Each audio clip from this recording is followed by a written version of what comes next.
number 1. And then wearing number, where is this? Weldon Curry, all the way number 11. He's the 2016 and 2018 champion. So those guys are looking to make history as the first, male or female to win 3 LA Marathon titles. But they've got about 5 or 6 guys that could give them a run for their money. We're within 30 seconds of beginning this race. Leading the charge, I think, is Zane Robertson, number 7 out of New Zealand. He's the New Zealand national record holder at 2 hours, 8 minutes, and 19 seconds. But he is a phenomenal half marathoner and a 2-time Olympian at 10,000 meters. And he just signed a 5-year contract with ASICS. And so this is an ASICS presented race. He's an ASICS man. That'd be a good storyline for the sponsor, that's for sure. Dina, are you experiencing butterflies at this point when you? That there is so many talented men sitting on his shoulders. So this behooves everyone in the race to make it an honest race from the start. He just says he's been training beautifully through December, January, and February, specifically for this race. He has had no competitions leading up, just pure training. But he injured his left calf after his only marathon of 2019 in Saint-Tropez on a very hard course. It was a 2:18, and he's ready to. It was a 2:14 rather. He ran and broke the course record by over 3.5 minutes. So Lonnie Ruto is, bless his heart, for going out and striking out and see him get this men's race up and cooking. Masses there following suit, making their way around the parking lot of Dodger Stadium. Dodger Stadium is the 3rd oldest Major League Baseball stadium in the country and the largest by capacity. So quite a treat for runners to have staged there prior to the race and to circle the parking lot before dropping onto Sunset Boulevard. Yeah, for many of these racers, all the training that has gone into this day, this moment, and we talked about this record crowd. Over 27,000. Our Pacers, hey, Owen, look at that. Hi, everybody. Good morning and welcome to live wire-to-wire coverage of the first annual City of Los Angeles Marathon. It began in the afterglow of a historic Olympic Games. But this is like boxing. There's been body blows for the last 5 miles. I don't think either one of these guys have been thinking about the finish line. They're thinking about getting rid of the other guy. This could be the best duel in a marathon that I've sat in front of in my career. He's coming hard. He's got speed in his legs. If he has anything left in the tank, he better look back now. Oh, my goodness. One of the greatest finishes in the history of the Los Angeles Marathon. And now, in its 35th year, the best is yet to come. From the stadium to the sea, 26.2 miles along the world's best marathon course.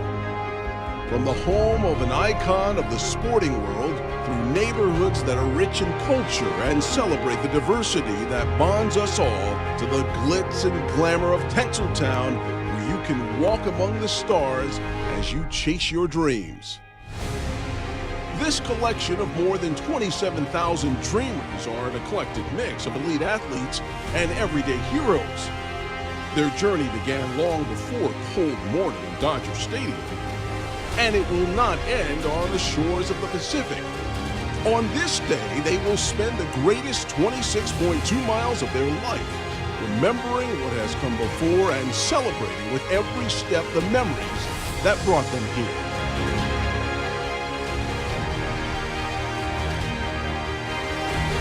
The City of Angels invites you to be a part of history. This is the 2020 Los Angeles Marathon, presented by ASICS. And we'd like to welcome our viewers from around the United States. The race is underway with a record crowd, 27,300 athletes on the course. We take a look back at how things got started just a few minutes ago. First up went the push rim wheelchairs, then went the hand cycles. Now the elite women took off about 9-10 minutes before the men.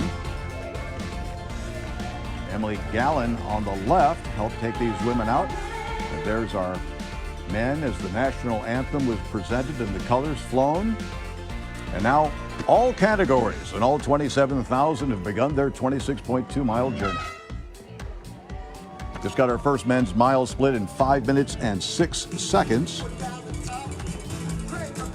which is solid. Last year they went out in 5:26, so 20 seconds faster on the men's side than last year. 25 seconds slower through mile 2 for the women than our course record year of 2019. There you see one of the hand crank wheelchairs making it their way. That looks like a blast, to be honest. It does. The roads are clear. Yeah, low slung and just cruising. And this is really a fast course for the wheelchair and hand crank athletes that are out there. And here we have our elite women, Jane Kibbe on the right. She was second in 2017 and fifth the last 2 years. California International Marathon champion out of Sacramento in December 2019. In the lead, Margaret Murayuki, the Honolulu Marathon champion. Former 5th place finisher in the World Cross Country Championships, and our partner here, Dean, has been a medalist in that competition, and it's always a great indicator when you can run well at World Cross. It generally says you're going to be a pretty strong marathon runner. And Murayuki also has very good track speed. She's a 1,500-meter runner, ran 4:06 on the track in the 1,500 meters, so she has a lot of speed in her legs. She moved up, went through cross country, was part of the gold medalist team in 2010. And the World Championships that year were in Bydgoszcz, Poland. I actually ran in that race 1 week after running the LA Marathon here. So I was able to see Team Kenya on the podium, see her on the podium. She was 6th place overall in that race. But the two women that I have my eye on are Jane Kibbe and Margaret Murayuki. Their personal bests are very well matched. And if we can get a fight to the finish down Ocean Avenue out of the two of them, we will have some great racing to witness. The only question is Jane Kibbe's run 13 career marathons, is more of a journeyman. Her 2:29:31 at Caledon International was a personal best, and she's run 2:30, 2:31, and now at 2:29. Murayuki has only run one. That's a 2:31 in Honolulu, which is hot, hilly, and humid, and so it's not a fast course. But her track credentials and her CV indicate that she could be a low 220s marathoner, if not faster, whereas Kibbe is pretty much all out at 2:29. So if Murayuki is in shape and ready to roll, she looked at the course record splits from Askela Marachi from Ethiopia last year. The course record was set at 2 hours, 24 minutes, and 12 seconds. She looked at that split chart and said, yeah, maybe I can do that. So she's not intimidated by the speed that's been presented on this course before. Which is a good sign, because they also didn't go out at a very fast pace. So in my mind, someone with a lot of confidence coming into this race can just tackle it any which way you throw it at them. You can start off blistering fast. There you see them going into Chinatown, the men's leaders right now. This is a culturally diverse tour of Los Angeles. They first enter Chinatown, then go through Thai Town, Little Tokyo. Ruto's still in the lead here in the blue singlet, bright orange shoes. I mean, it's a deep, big pack, but they're not shoulder to shoulder to shoulder, which means that Ruto has the accelerator down somewhat, and it's a good, honest pace on the men's side.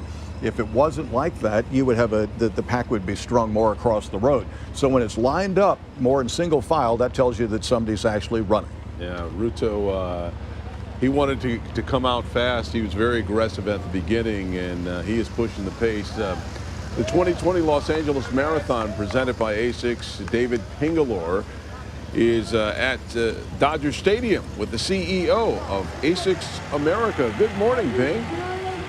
Good morning. Here with Kadama, as you just mentioned, and we're like in the breakdown lane over here, aren't we, a little bit? Very much, very exciting. This is pretty cool, isn't it? Incredible runners, and very happy to see this one. And ASICS is obviously the presenting sponsor. Got to be very proud of this moment with a record number of entries of over 27,000. Exactly. So we are really happy to support the LA Marathon. And we appreciate the city and the Conquer, everybody, some volunteers to support this race. Yep. Now, we also should mention, these running shoes right here. Look at these are beautiful. Commemorative edition. I love them. They're very comfortable, and people can go actually buy these in the stores, right? Exactly. And online. yeah, so online and our stores and our partner stores. Yeah, we want to enjoy our people. Yep. Very exciting. Yeah, thank you very much. I mean, this is pretty good stuff. All right. The CEO of North America from ASICS right there, Kodama, he's excited. Everyone's excited out here. And I'll see everybody at the finish line over there in Santa Monica, Darren. Thank you very much, Ping, as we take a look at the three elite athlete races that are taking place within this 2020 Los Angeles Marathon presented by ASICS. We were talking about the ASICS. We're actually wearing them to broadcast this morning. Very comfortable, and it looks like they put together a good product. A lot of runners love running in these. Kodama-san is a beloved CEO at the ASICS brand, and I'm not sure he's going to be holding the finish line tape, so I'm not sure how he's going to get to Santa Monica faster than these runners are racing. But just a fantastic brand. It has actually been founded after World War II to boost morale in war-torn Japan. The name ASICS is a Latin acronym, Anima Sana in Corpore Sano, or a sound mind in a sound body. And it would behoove all 27,000 of these runners to be mentally and physically prepared for this undertaking today. Well, the wave of athletes making their way out of Dodger Stadium onto the streets of Los Angeles. And the 2020 Los Angeles Marathon presented by ASICS is now fully underway. Our coverage continues in just a moment.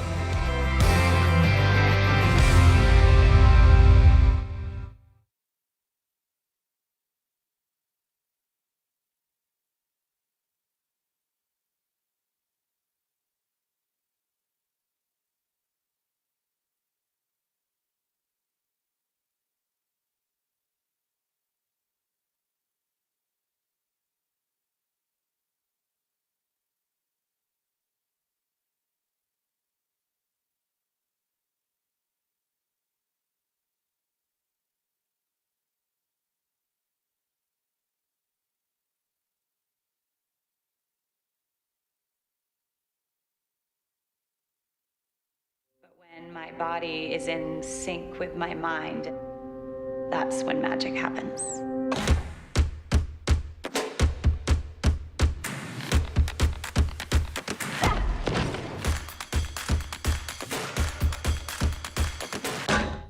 When every muscle in my body is screaming at me to stop, it's my mind that keeps me going.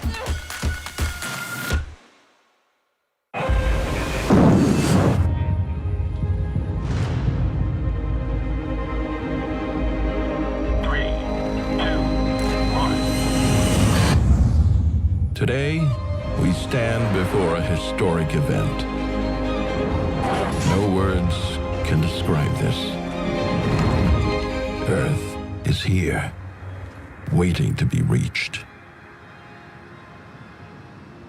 Turkish Airlines.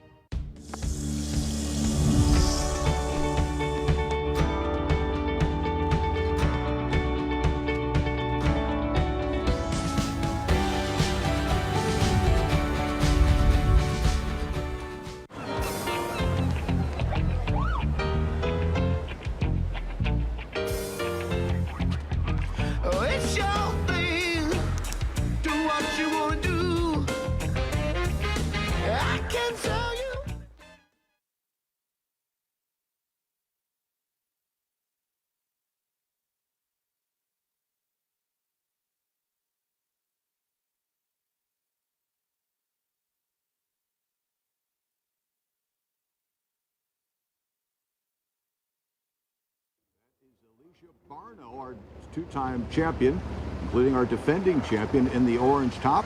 Untucked today. We have a number of tucked and some untucked in the dress code. Lonnie Ruto on the right, a two-time second-place finisher here in Los Angeles from several years ago. And they are up and running. The men went through 2 miles in 9 minutes and 53 seconds off of 4:47. Second mile, you could tell that was one of those downhill miles. And I look at my 2011 course record split charts, and they were at 9:50, so they're right at course record pace at 2 miles. We've just been handed the card, 14:50 at 3 miles, a 4:57 mile. So the men are up and running, that's for sure, Dina. Yeah, they really got a great start thanks to Ruto, so they're on a great pace right now, and you could already see it stringing out. Zane Roberts is Robertson is in the back there. Very back. Another favorite coming into this race. He's actually in it to win it, but he could either be tucking behind to save energy or falling off at this pace.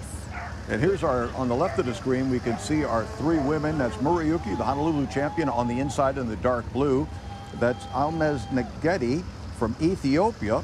She was second at the Guangzhou Marathon in 2018 with a personal best of 2 hours 30 and 33 seconds. And then Jane Kibbe, the Cal International champion, in third place in the light blue crop top. And she is living in Auburn, California for the last 10 years. Hasn't been home to Kenya since 2017. Right. She does have a daughter, a single mom raising a daughter, and uses her prize money earnings to send money back to her parents to build them a home off the grid, self-sustainable. So it's so wonderful on the whole 27,000 strong out there are running with purpose. You have the legacy runners. You have Students Run LA, where 95% of those kids that take part of that program go on to graduate high school and also go to college. So stunning. Right here in the women's race, we have our podium so early on established. It was early on that Marina Gazine fell off and made room for Almaz Negedi from Ethiopia. And the question is, will they stay together like this all the way and run together and then decide the issue later in the race? Or is somebody like Murayuki's the class of this threesome right here? And the question is, does she want to go out there and try to run a fast time in today's race, or just try to win it? You know, let me ask you, as you look at just the gait, the pacing, does one of the runners look fresher to you? Does one have a little better bounce to your eye? I think at this point in the race and at the pace that they're running, it's about a 2 hour, 40-minute projected finish time that all three of them look comfortable, as they should. I'm going to look later on in the race to make sure they're getting their fluids. This is an energy game out there, so calorie intake early is really critical. Yeah, it's a fuel management game, like a long distance like the Indy 500. It's not how fast you can go, it's how much fuel you've got at the end to go fast when it's necessary. But what's interesting is we take a look at the wheels on the left is you can see Negedi tripping over Kibbe, which tells you they're really running slow for them right now. So it's two Kenyans and one Ethiopian, and look how tight the Ethiopian's form is on top. They're going slightly up a hill, but look at how tight her arm carriage is, and that's a very distinctive difference between the Ethiopians and the Kenyans. The Kenyans look like that loping running style. I mean, more loosey-goosey, whereas the Ethiopian's very tight, very compact, very efficient form, so that's good fuel management. It's an amazing nuance, Tony, that you could look at that. Maybe I'm wrong. But you know, when you're clipping heels like that, in my mind, if I was out there running with these women, I would say, we've got a whole road here. What are you doing running up onto my heels? So I think getting too close, there's no wind out there this morning, so there's no need to draft. It's just, again, an energy management thing. Maybe they're just trying to feed off each other's positive energy. That's Rafa Bateo in the red top, tucked in between our two. These are the Chase Packers from, I think, Hermit Garrick, I believe, is our leader in the pack. There's Rafa. He's trying to encourage his mates. He's been second 3 times on this course, and he's in really fine form right now. And he's trying to encourage one another. The wheelchairs more than the runners because of the nature of their position, the mass they're carrying, and the wind. It's much more, drafting is much more important. It's a huge advantage to be tucked in behind, and so the wheelchairs have a tendency to share the lead. They share the load so that everyone is doing the same amount of work. Save a huge percentage of energy by being able to draft off of your competitors. Well, you know, the 2020 Los Angeles Marathon presented by ASICS is also a chance for nonprofit groups to step up and serve their communities in a different way. Our Megan Henderson is at the start line with the president of Goodwill Industries, Megan. Hello, Darren. Yes, I'm with Patrick McClanahan, President and CEO of Goodwill Southern California. And you guys have such a big job on Marathon Day. We are the official gear check partner of the marathon. We collect all of the runners' gear and transport it from here to the finish line. We have 12 big trucks and our crews out here doing a great job. You get police escort to Santa Monica, which our truck drivers wish they always had. It's so funny you said that because I've seen it before, that escort and all those trucks, and always wondered what was going on. So yeah, huge job. The organization must be tough. Is it tough, or you guys have it down? Oh, it's really remarkable. Everybody's got it down. They're doing a great job. We're also the proud recipient of all of the discarded clothes. And yesterday, an exhibition yesterday, and here we got all kinds of donated shoes and about 3 tons of stuff we'll take, all for a good cause at Goodwill. And talk a little bit about what you guys do kind of throughout the year, because you do such exceptional work. Yeah, thank you. Most people know us for our stores and for our donations. Oftentimes I ask people what they know about Goodwill, and they say, well, I clean out my closet twice a year. But it's all about transforming lives through the power of work. For the past 104 years here in Los Angeles, through our stores, through our donation centers, we put people to work, 3,200 employees, and the proceeds help support our career workforce development, 250 talented people who provide counseling, training, job placement, job coaching to tens of thousands of people a year. And they focus on people with barriers to employment, veterans, people coming out of prison, at-risk youth, people with disabilities, and people who are homeless. Well, it is fantastic, and thank you for all the work you do throughout the year and on Marathon Day. Being out here. Have fun today. All right, Darren, send it back to you in the studio. All right, thank you very much. We are glad you are spending your morning with us on the 2020 Los Angeles Marathon presented by ASICS. More race coverage after the break.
Hi, I'm Kerrigan. And I'm Kaylee.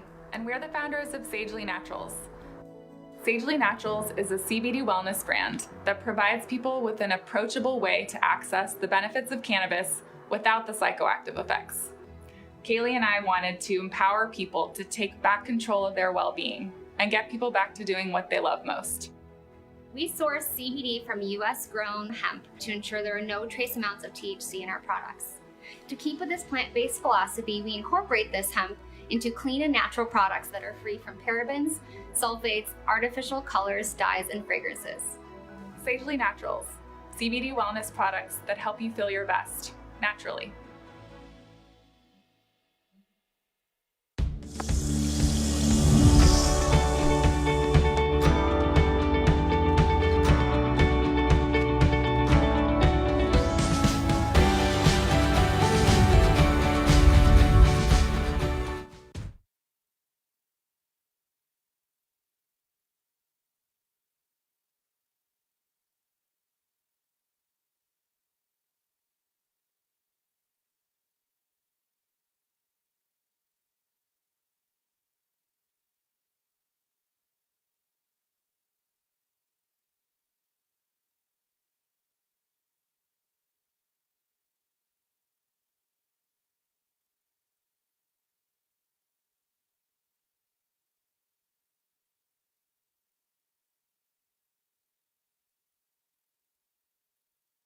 Marathon presented by ASICS. You take a look at the 3 elite races that are taking place within this race.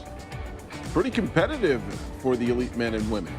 Not so much for the wheelchairs. We believe that's Herman Garrett, 30 out of Utica, New York, who's got a 1 hour, 32-minute, 24-second personal best from last year's Grandma's Marathon in Duluth, Minnesota.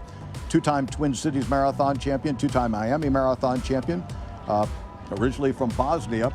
And he's got himself a lead off a 3-man pack in chase form. 3 women lead the way, including the Honolulu Marathon champion, Cal International champion, and an Ethiopian woman. And then the big pack of men who, passing 4 miles, were 6 seconds under course record pace. The course record, which is getting a little ripe, set by Marcus Chinetti from Ethiopia back in 2011 at 2:06:35. And now you can see they made that turn and they're going up the hill. That means they're heading toward probably the Taiko Drummers. up at the Disney Concert Hall. This is the steepest hill on the course. You can see, if you can see it on television, you know it's a steep course. Women just passed 6 miles rather, in 30 more minutes and 53 seconds. It was a 5:18 mile. It was by far their fastest 5:18 mile, definitely. That was a downhill mile. You can Downhill tell mile, the rolling but nature. the discrepancies between their miles has been quite big. I mentioned at the beginning of the broadcast that physiologically the most efficient way for any one of these runners to perform is at an even pace. So to see the pace fluctuating even with the hills involved seems a little erratic. You know, I just don't know if just by the eyeball test, it looks like they're making a different effort. Here's a young man doing his thing on the right of the course, which I probably shouldn't have Keep your mentioned. eyes on Ruto in the lead, Sorry. Tony.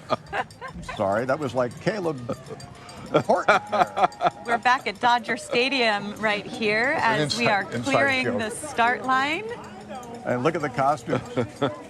Yeah. Well, we talk about this every year. There is just such wonderful personality here in Los Angeles as there's still people making their way out of the start gate here at Dodger Stadium. Our partners at Goodwill have their work cut out for them at the start line as runners discarded their clothing. Over 3,000 pounds of clothing donated to Goodwill this morning. That's wonderful. And there'll be a lot left after this. Here's our women's lead pack. Murayuki from Kenya, 33 years of age, lives in Nairobi. Her husband is her coach, Jane Kibbe. Again, Auburn, California-based Kenyan, California International champion. And the Ethiopian, wearing number 6 in the pink, number 56, Almez Ngegi. She's 2 hours, 30 minutes, and 33 seconds. That was her PB 2 years ago. I'll note that in the last mile mark, they were more than a minute off of the course record. So no course record for the women in sight today. But right now we see Murayuki pushing the pace a little bit, trying to string out these women. The podium probably belongs to these 3, but the winner is what they're all chasing. You can see the downward cant of the street right now, so they're going back downhill. These early miles were the uphills and the downhills, and it rolls, but once they get around 6 or 7 miles, then it just deadens out when you go through Hollywood, West Hollywood, Beverly Hills, and through Brentwood and Santa Monica. And you're just looking for your rhythm right now. Find that pace which feels most comfortable to you. It is smart to take these early miles cautiously. So with the men's pack as big as it is and running as fast as they are, we're going to see a lot of carnage in the later miles of this race. And here's our wheelchairs going past the 13-mile mark, coming up on the half marathon split. And there's Garrig in front with the 3-man pack. And once again, the difference on television is a lot closer than it is on the 2 dimensions of the television screen, make it seem closer than it really is.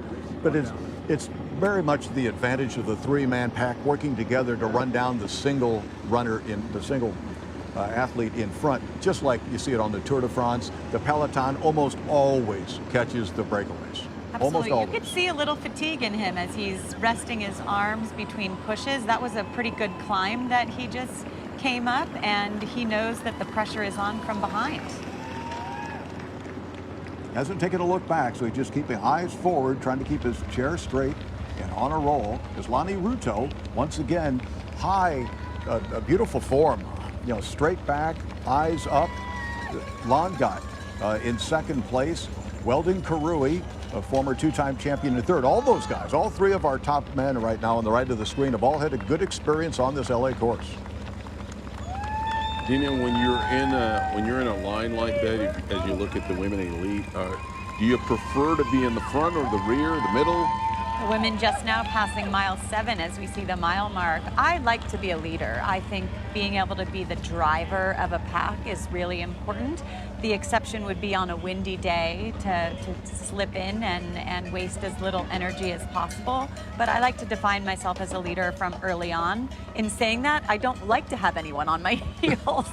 So I think if it were a pack, I would like to let somebody else work and put in the energy. But they are stride for stride, almost in unison perfectly as they run single file down the road. All right, we'll take a break in our coverage. You're watching the 2020 Los Angeles Marathon presented by ASICS. We will return in just a minute.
Fatigue is heavy and relentless, but when my body is in sync with my mind, that's when magic happens.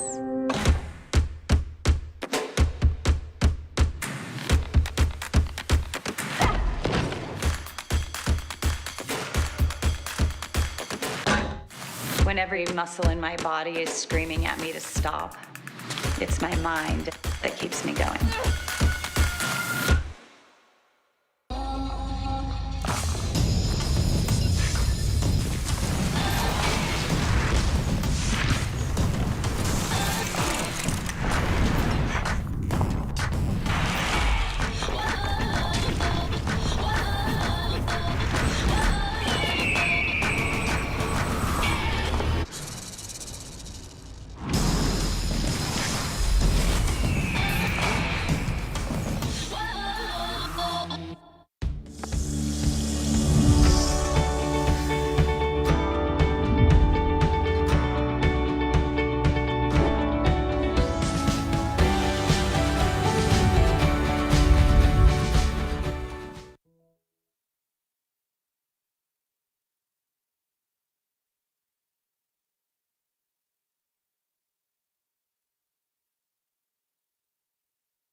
We welcome you back as you take a look at downtown Los Angeles on a beautiful Sunday. A little chill, perfect day to run. Perfect, right. You want to be a little bit chilled if you're standing on the side of the course, because as you're running like a car at speed, it can overheat. And if there's no place for the heat to dissipate. And right now, Dina, at 51 degrees Fahrenheit, and that's the way it is in Los Angeles and all the cities and towns along the way, heading to Santa Monica. It's a perfect day to let it go if you really want to do it. The men seem to be doing that. The women have actually picked up their pace. They're now at a 2-hour, 32-minute projected finishing time. Their last mile was 5:36, so they're picking up the pace. We are being driven by Margaret Muriuki from Kenya, who is the Honolulu Marathon champion from 2019, a 1,500-meter specialist, a cross-country phenom. She's won iconic road races in this country, from Beach to Beacon in 2012. That race is put on by the great Joan Benoit Samuelson, who claimed the first ever, since it's International Women's Day, we should note that this race itself was born out of the success of the 1984 Olympics, and in the 1984 Olympics was the first ever contested women's Olympic marathon claimed by America's Joan Benoit Samuelson. She won over the hearts and minds of America that day and really paved the way for the women running today. And very much she was the inspiration for the city fathers to say, you know, there had been marathons in the Los Angeles area, but it had never been a big one. And they say, put bids out is what it was. And Bill Burke and Marie Patrick got the bid, and they put on that first marathon in 1986 with 10,700 starters, making it the biggest inaugural marathon in history at that particular time, and it's been a success ever since. And the rest is history, as they say, as we're in the 35th running of this event. Women now crossing mile 8. And Murayuki has got her foot not all the way down, but she's pressing these other athletes just a little bit. They're running her race right now, as we say in the game. Absolutely, and this is a similar style that Jane Kibbe uses in her road racing tactics. She runs as hard as she needs to run to perform well in the race. Sometimes she gets out kicked, and sometimes she can really pull it off for the win. But Murayuki is doing the leading. All three of the women, slight of nature, slight in form, as you can see. But the Ethiopian, look at those arms. I mean, it's almost like a praying mantis, almost like, you know, very little sway, very little elbow back. And it's like every drop of fuel that you can save, and I know the Ethiopians work on that very hard. And also look at the knee lift difference. Murayuki is still becoming a marathon runner, and the more miles you run in training, it has a tendency to just tighten your form up, as opposed to track runners where you want to lift and extend. So you're making the differentiation between third place Almaz Nageti's form and the two Kenyans right in front of her. Tony, I'm wondering if you're surprised at how big the men's pack is. No. This is Matt Turnbull is the elite athlete recruiter. He's the matchmaker, like they say in boxing. And Matt put a good field together for women too. It's just these circumstances and that circumstance eliminated some of those women. But the men, they all came, and they're all here, and they're all fit, and they're all ready to run. And they've realized that people who have gone on to great things after winning the Los Angeles Marathon, not that it's not a great title in and of itself, it is. And so they know that if they win here in Los Angeles, that the World Marathon Majors now loom ahead, and all these guys want an opportunity. That's where the real big money is. Speaking of opportunity, I think we should take this time to talk about Zane Robertson from New Zealand. He really has a wild story that brought him to the streets row of LA. 3, tall guy, sandy hair. Well, we've got reporters fanned across the race course, all tasked with bringing us the flavor and the pageantry of this great race and this great city. Right now, let's head to Little Tokyo to check in with Christina Pascucci. Christina. You guys, this is a dream come true. We are in the shadow of the Walt Disney Concert Hall with the Koshin Taiko drummers. This is Brett. Let's walk out of the way so we can show their magic. But when I ran this marathon about 4 years ago, this was what kept me going up this hill. This is a tough hill to get up, and this is really giving them the extra oomph they need to make it. Yeah. Well, it's we love being here for that exact reason, because we like to kind of give rhythm and give like power to the people coming up the hill, because it's really it really is a slog for everybody going up. And your backstory is so interesting. You lived in Japan to teach English after college, and that's how you got into taiko drumming. Yeah, that's right. And then after that, actually, it was in a group in Denver for a while. Then I joined the fine people in Koshin Taiko and been coming to Marathon every year ever since.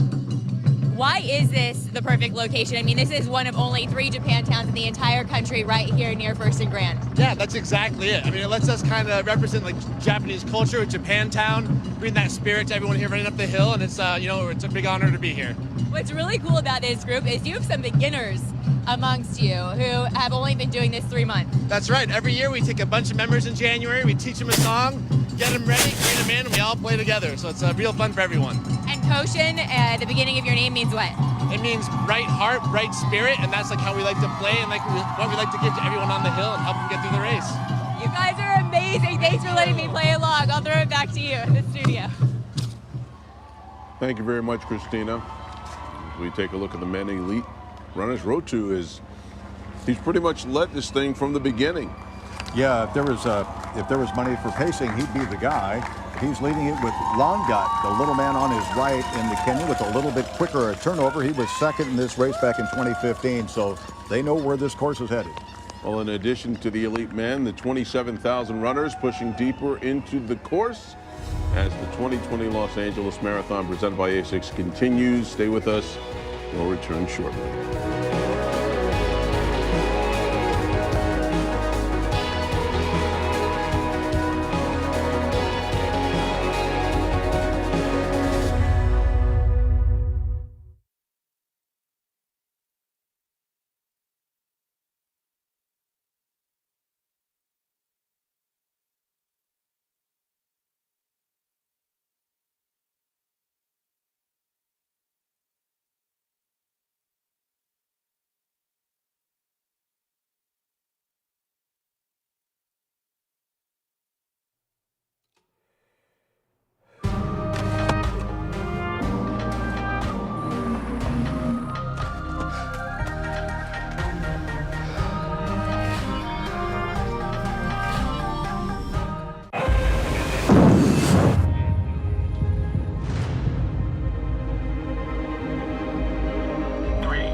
Today, we stand before a historic event.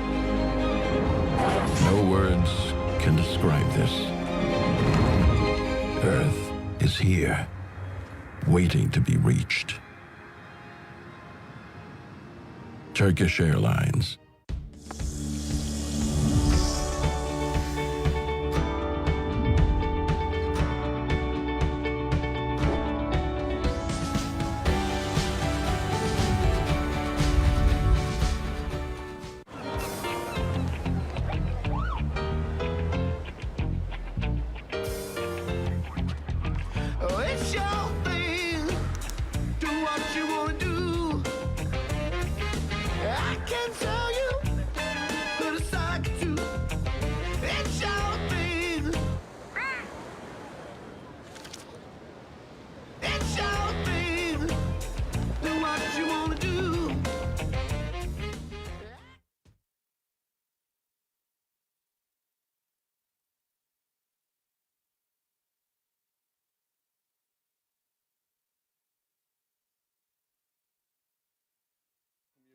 As we look at the elite men's field from high above, and it looks like Rotu continues to push the pace here, Tony. 12 men tied together. And just to give you an idea, at the 8-mile mark, they were about 28 seconds behind the course record pace of 2011. But back in 2011, there were 6 men still together in a pack. We've got twice the number of men still in it at the same place where there were only 6 in 2011. And at mile 8, the men were only 2 minutes and 50 seconds behind the women, so they've made up a lot of ground on them as well. Women passed 9 miles, 51 minutes, 56 seconds, a 5:51 mile. Again, the men's record was set in 2011. Women's record last year, Askala Marachi from Ethiopia running 2 hours, 24 minutes and 12 seconds. But the men, through Lonnie Ruto, twice second place at this race, have gone out strong. They've taken advantage of the day.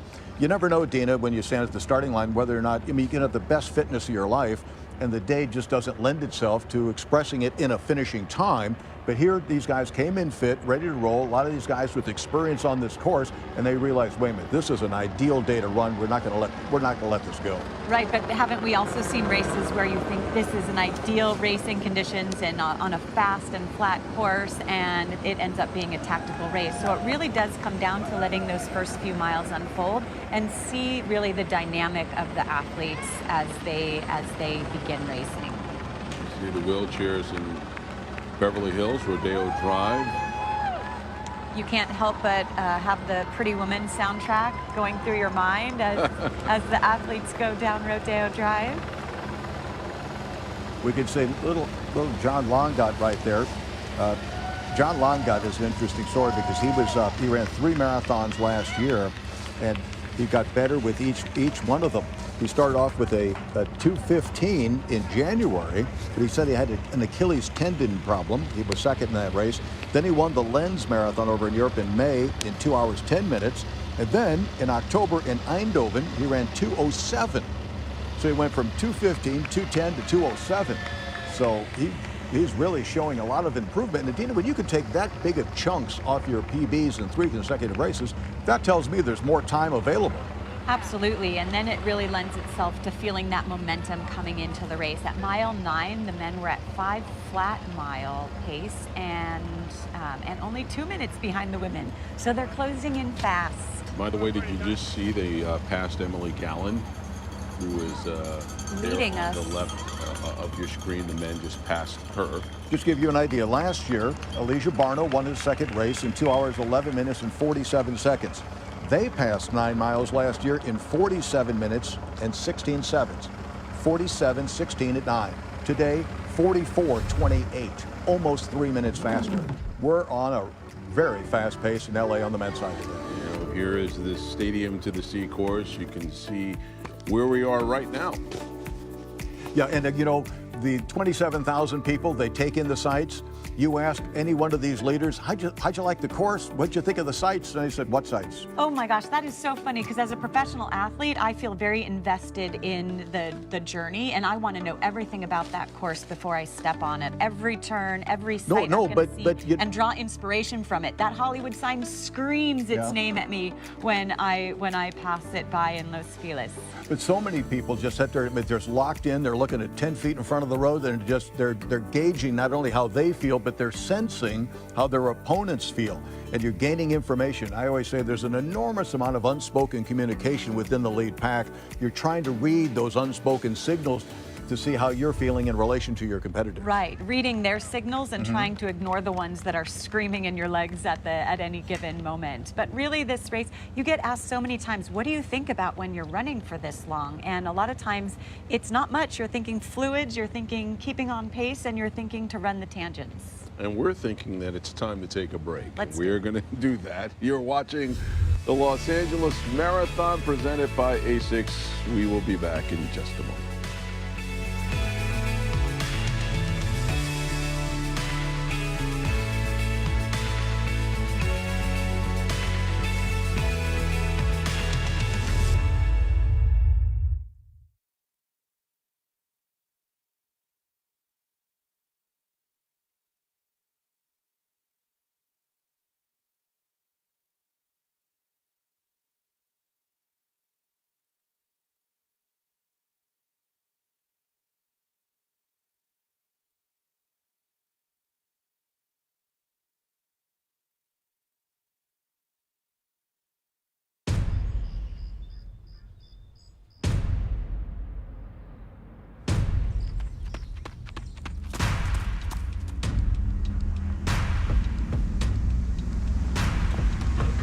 It took millions of steps to get here.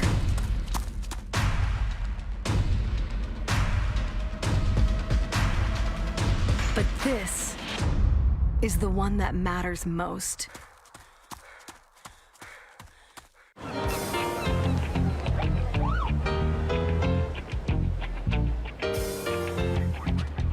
Oh, it's your thing.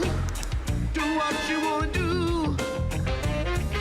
I can tell you that it's like you. It's your thing. It's your thing. Do what you want to do.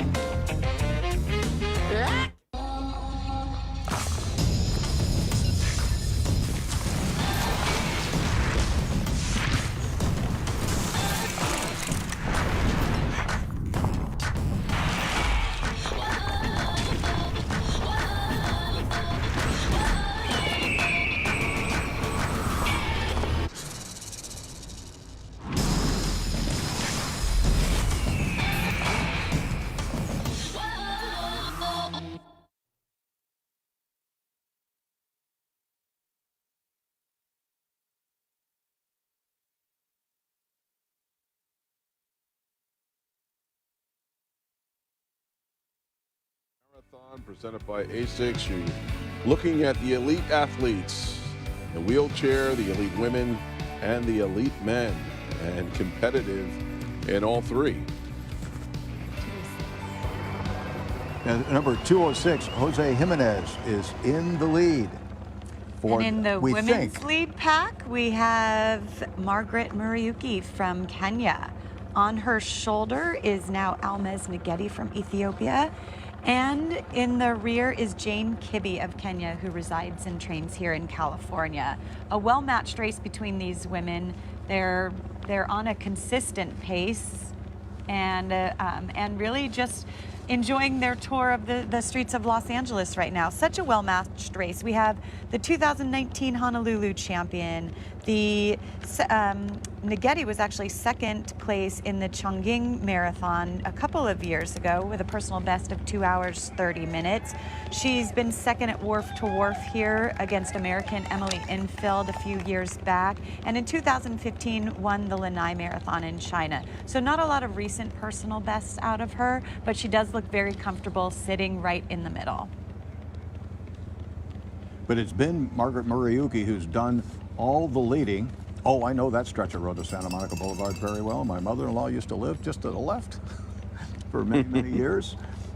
And it's been Muriuki who's done the leading. And some people, Dina, can you talk about, some people enjoy, like you said, enjoy being in front, and other people feel uncomfortable in front and rather just sit. It is a very specific dynamic that happens in a pack, because you could actually lead from behind, or you can settle in and relax by leading and being able to see the road in front of you, see the tangents, the left and right turns coming up, so that you're running the shortest distance possible. I don't think anybody in the history of the marathon has ever crossed the finish line wishing they had run more miles or a longer distance. They give it everything they can in the 26.2 miles allotted to them. We're talking about looking at the course. Look at Ngeti in second place, just locked in on the footfalls and the backside of Muriuki. I mean, just unwaveringly, just head cast down, just everything, conserving as much energy as you possibly can. Yeah, not even real emotion in her face. She looks very relaxed, letting Muriuki do all of the work today. Now, the question with a form like that then is, and Ethiopians are very famous for sitting and then kicking. They work on their speed much more than the Kenyans do. Kenyans are more strength-based marathon runners, and they try to grind their opponents into the ground. Ethiopians are famous for having not as much volume in their training, but more speed work. But Wicked kicks. Yeah, but with a form like that, the question is, can you downshift if the time comes to drop it 2 gears to be able to explode into a sprint finish, if that would be required? If we're looking historically, I would say the finishing kick of an Ethiopian would outdo a Kenyan any day, but not in this case, with Muriuki being such a fantastic 1,500-meter runner and the strength of a cross-country gold medalist. And so to me, she's the one with the most speed. Not that that matters much after the fatigue of leading a race for more than 26 miles. Another thing that both Kenyans have are those long compression socks. Can you go into that a little bit? That's a relatively new element in the marathon distance running. We're all about, we don't have to rely, as distance runners, don't rely on a lot of equipment, but shoes and socks definitely come into play. The compression socks help bring fresh blood back to your heart, so you can circulate and really get rid of lactic acid and some of the free radicals in your bloodstream quicker. Just kind of protects the muscles a little bit from all that pounding on these roads. Jose Jimenez Hernandez, 37, out of Costa Rica. Personal best last year in Duluth at Grandma's Marathon, 1 hour 30:36, a 2016 Paralympian. He has not secured a spot on the team as of yet. He just needs a good time. He might get it right here today, but he's been a medalist in the Central American Games, and he's looking to improve on his marathon record for his country. He's 7 seconds shy of that, but he's on a very good course where that's possible, and now he has gone to the front. You just saw him take a look over or underneath his arm, as the wheelchair athletes do, to see what kind of a gap he's got on his competitors, and it is growing with each push on those rims. It is a healthy lead, I would say, by now, because as you mentioned earlier, Tony, that our perspective on the television is appears to be a little bit closer. But at mile 18, he made his move, and he seems to be gaining distance on his competitors. And I have to admit, 2:05 is not listed on my start sheet. We went from 2:04 to 2:06, so we don't know who that 2:05 athlete is. This is Rafa Bateo in third place in the red top. He's got the Spanish colors on his left arm sleeve. and he is in third place. He's been on the podium 3 times in second position, and it looks like he's not going to get to the top step today unless things radically change, but it looks like he's well positioned for another podium finish. You look at the power that is generated by those arms, but it's not only the arms. It seems like you have to have the abdominal strength as well. Well, there's the difference between different athletes and their abilities. The higher the injury, the less muscle you have. So the lower the injury, if you bend the human body and break it, I think it breaks at T7. And it looks like the men have just passed the elite women. So. Despite the women actually picking up the pace, they're now on a projected finish of about 2:31, whereas in the beginning stages of the race, it was more of like a 2:40. But the men have definitely made this an honest race from the very beginning. I mean, they just ran another, 4:52 and 4:49 the last 10th and 11 miles.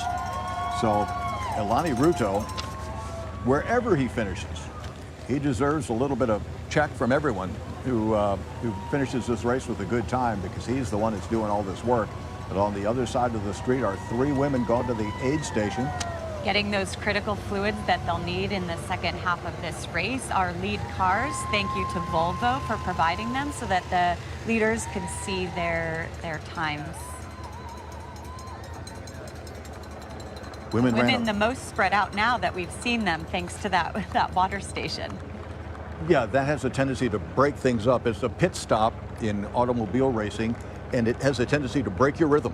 And oftentimes, and most famously in 2014 at the Boston Marathon at the 8-mile mark, when Meb Keflezighi, he skipped an aid station while everyone else went to get their bottles. That Meb opened up a bit of a gap, and he extended that gap, and they kind of let him go. And by the time they realized he was out there, it was too late to do anything about it. So sometimes people will use an aid station as a tactical advantage to okay, I'm going to take a chance. On a good day like this, where you might not need all your fluids as much as on a warm day, you might skip it at some point down the line to see if I can maybe get a break.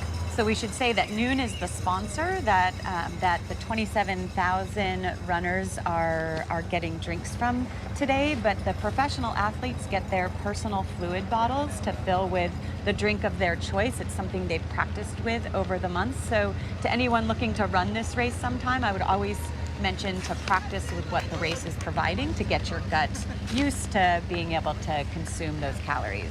All right, quick break in our coverage. We will continue with the Los Angeles Marathon presented by ASICS in just a moment.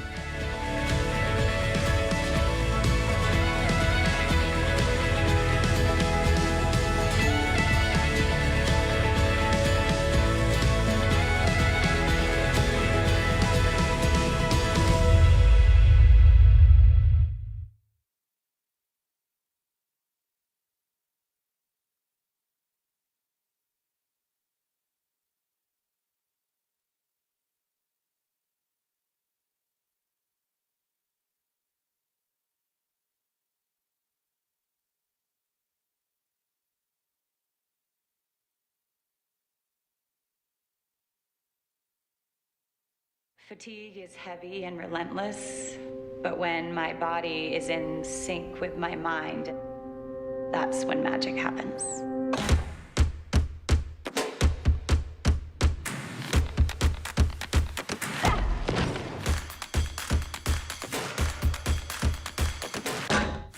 When every muscle in my body is screaming at me to stop, it's my mind that keeps me going.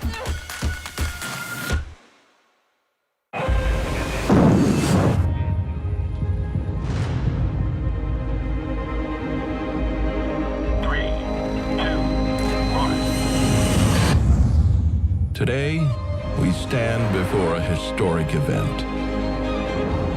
No words can describe this. Earth is here, waiting to be reached. Turkish Airlines.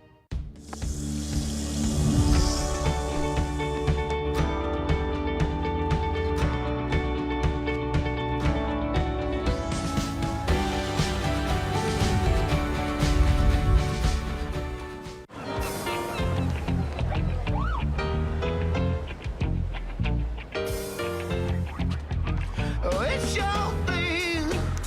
Do what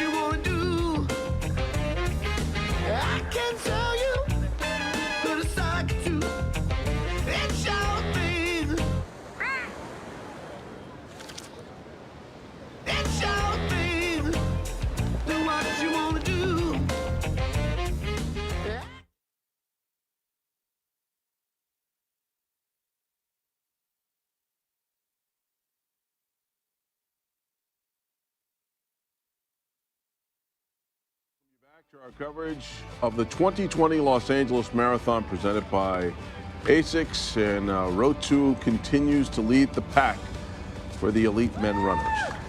Yeah, he's just been like a metronome out front, ready to strike. They're all happy, not only with the pace he's setting, but the fact that he's setting the pace and they don't have to use any extra energy. Yeah, essentially, this is like water skiing now. They've just put their tow rope on his boat and they're just surfing behind him. And we haven't lost a single runner out of this 12-man pack. No, so they're fit, they're in form, and they've hit a rhythm that they all seem happy with. Here's the aid stations, and look how quickly they grab. Now, see, some guys didn't get it. Now, this is also... That was a little sloppy for these professionals. Right. One of the times you're also on a slight upgrade, too, so it should have been a little bit easier since they weren't going quite as fast on that upgrade. But later in the race, what you want to look for is you lose your coordination as you become fatigued. And some guys, they miss bottles. They just, their small coordination is left. Oftentimes, I always look for people when they take just the paper cups of water from the side. If they try to shoot them into the trash can, that means they've got plenty of energy left. And you know, if you make it, you think, oh, that's a good sign. Yeah, like exactly. You work everything into your favor on race day. As opposed to, because late in a race, you just drop everything and all you are is a forward motion machine. That's all you've got. So in a race like this, there's about 50 elite bottles out on the course. Last week at the Olympic Marathon Trials, the Atlanta Track Club offered professional fluids to every single participant.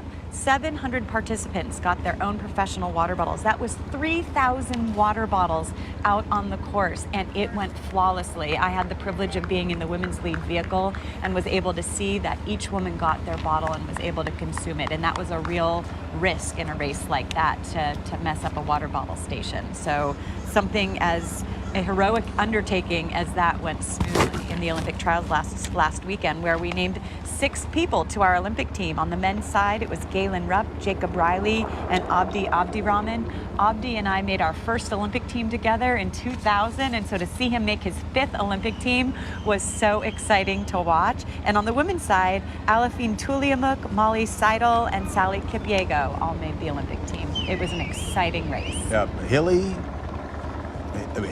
cold, and chilly. Yes, windy. Very windy. So the times were much faster than we thought.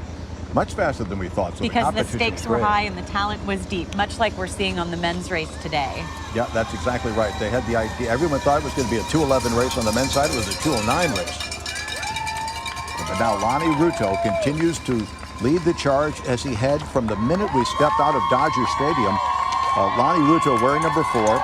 2 times second at the LA Marathon. Last year, he won the San Tropez Marathon in March in a course record 2:14:48, taking almost 4 minutes off that course record.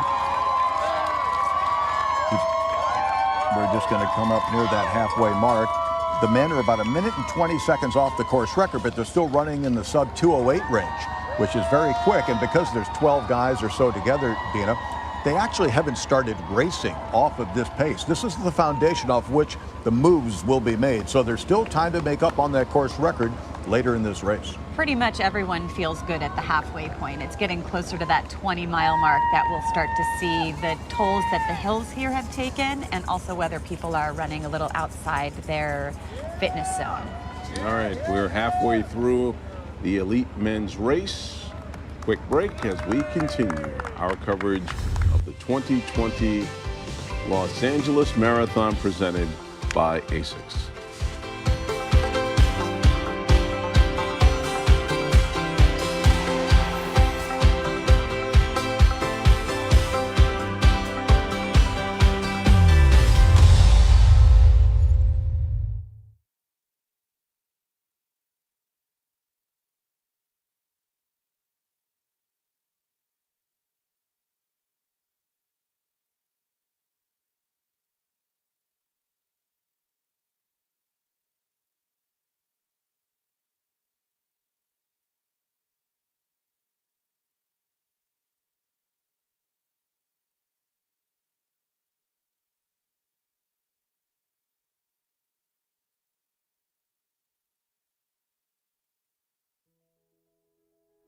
Hi, I'm Kerrigan. And I'm Kaylee. And we're the founders of Sagely Naturals. Sagely Naturals is a CBD wellness brand that provides people with an approachable way to access the benefits of cannabis without the psychoactive effects. Kaylee and I wanted to empower people to take back control of their well-being and get people back to doing what they love most. We source CBD from US-grown hemp to ensure there are no trace amounts of THC in our products. To keep with this plant-based philosophy, we incorporate this hemp into clean and natural products that are free from parabens, sulfates, artificial colors, dyes, and fragrances. Sagely Naturals, CBD wellness products that help you feel your best, naturally.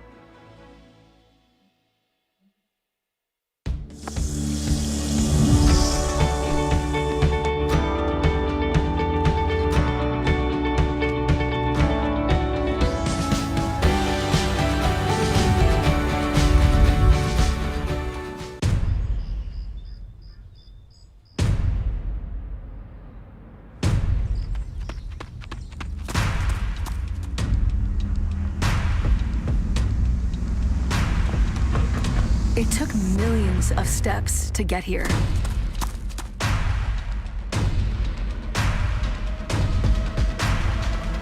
But this is the one that matters most.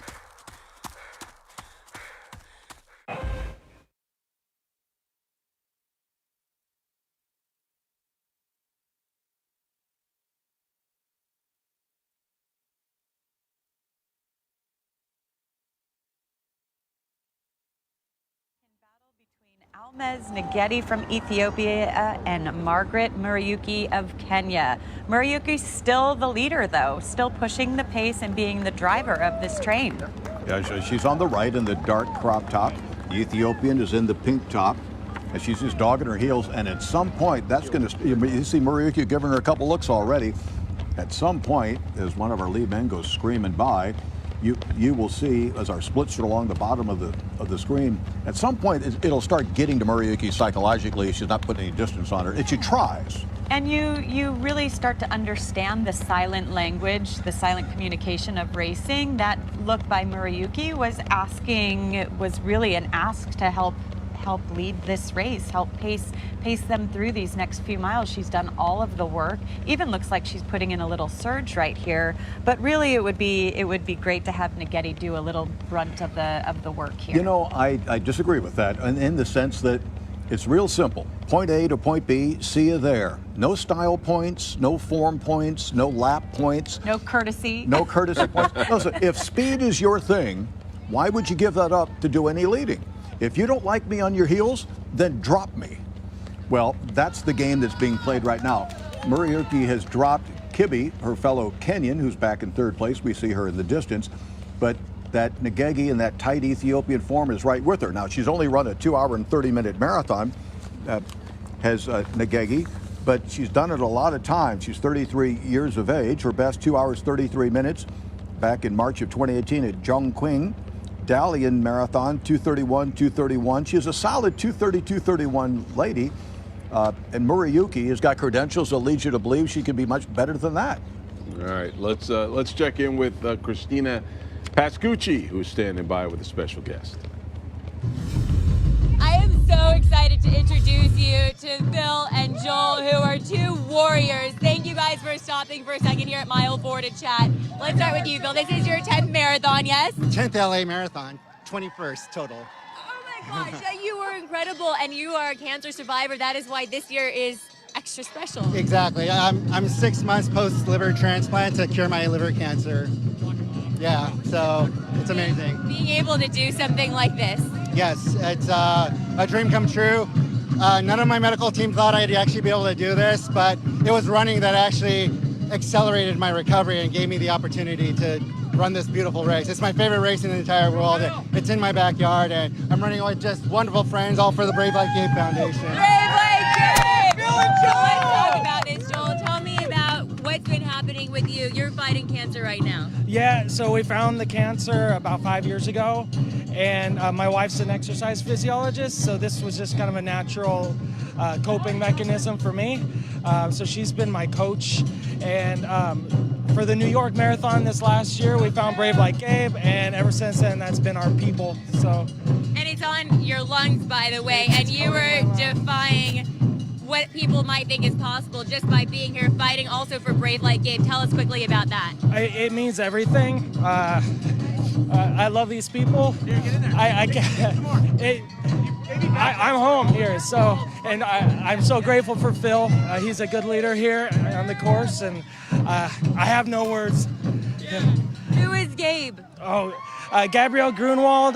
She was a very inspiring runner, and we started following her story about a year ago, and then sadly she passed this summer, and her torch has never gone out, and her husband Justin is such a fighter and an inspiration, and he helps us fight the monsters, and you know, together we try to spread hope. When I'm low, they spread it. When they're low, I try to give what I've got, and it's the best community I've ever seen working hard. Thank you guys for being here. Go kick some butt. Thank you so much. Brave Like Gabe, guys. Check it out.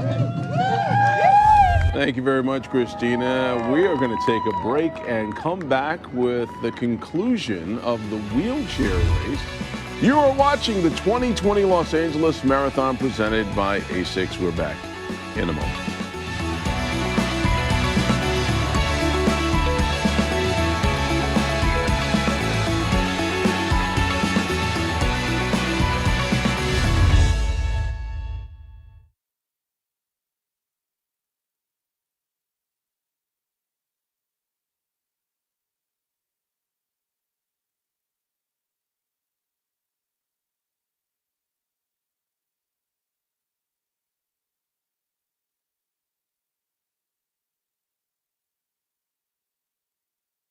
Fatigue is heavy and relentless, but when my body is in sync with my mind, that's when magic happens.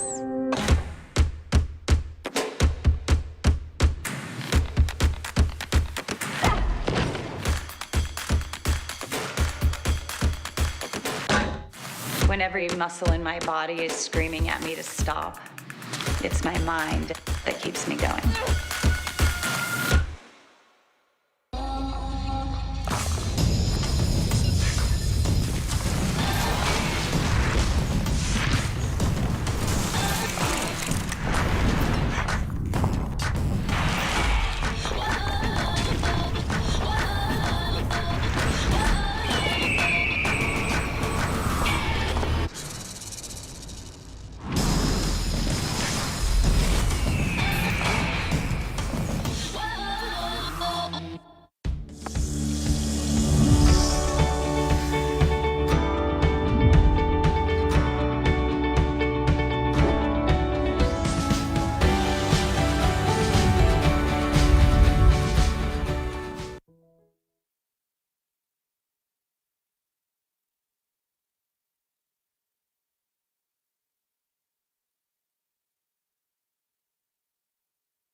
Marathon presented by ASICS. You take a look at the men and the women elite fields. Women at mile 15 there.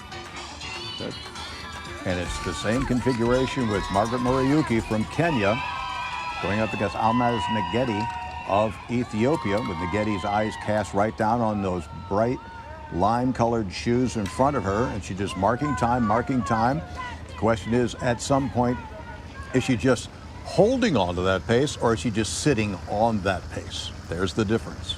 Yeah, I think they both look so comfortable at this pace at this point in the race. They're at mile 14 on Sunset Boulevard, making their way to Santa Monica Boulevard. And it's really going to be in the next few miles that we start to see a little more wear and tear on them. Here we are in the wheelchair division. We are packed back up here for the finish. Yep. Mile 25. Mile 25. And we have a duel, huh? Jose Jimenez from Costa Rica in the lead, with Rafa Mateo in the red from Spain in second place. He's had that position on the podium in 2013, 2014, and 2016. And he sure would, as they go over the timing bump, he sure would like to get to that top stop.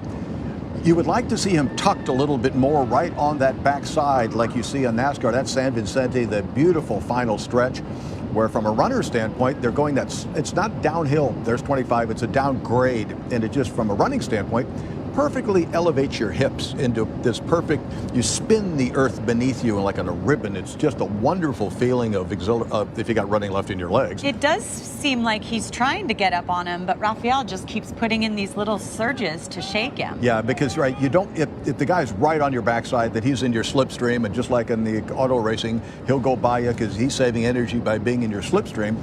And it's hard to break away on the downhills for wheelchair athletes. It's really hard to do. And Rafa's been here in the past. He's making sure that no one's coming up from the backside to ruin his plan. I think he's in a perfect position right now. Here is their left onto Ocean Avenue. This is a great feeling right here if you're not in the fight for your life. When they turn on Ocean, there's a mile to go, essentially. And you know that these guys are, international veterans. I mean, they've been all over the world. They've been running Paralympic Games. And Jose knows that Rafa is in the catbird seat right now.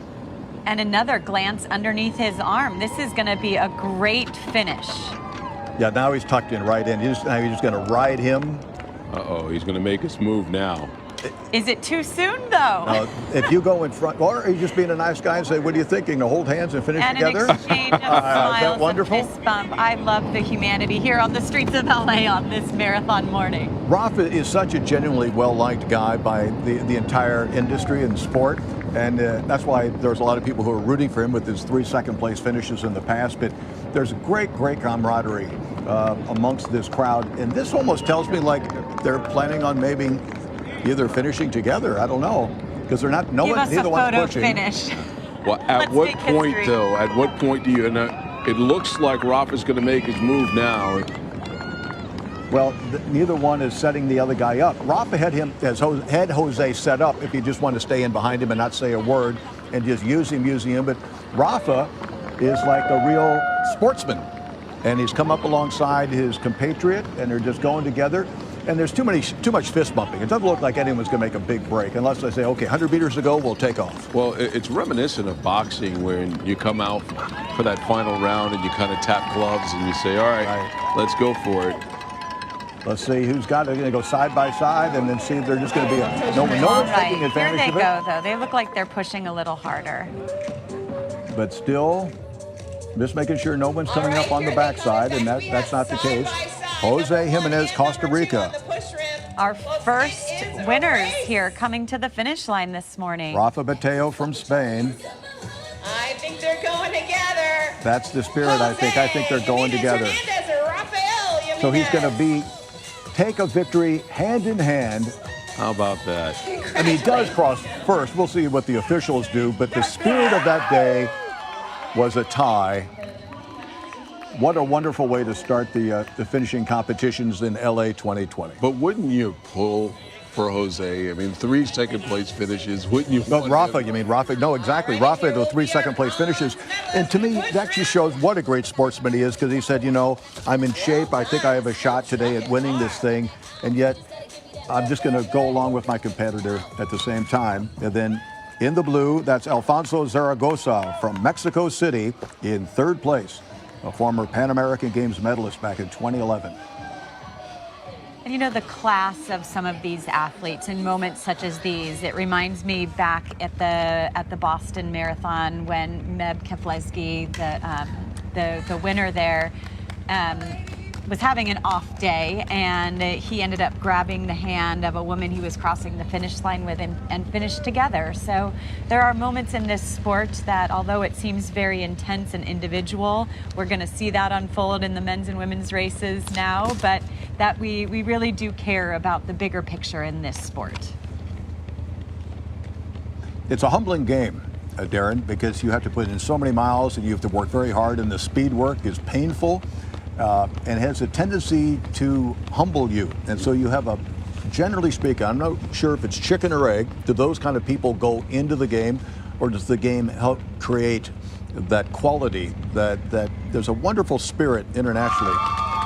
And everyone, if you run with someone, you have a greater understanding of what that person is really made of, irrespective of what country they're from or what else they believe politically or religiously. It's a wonderful leveling field for the entire world this sport.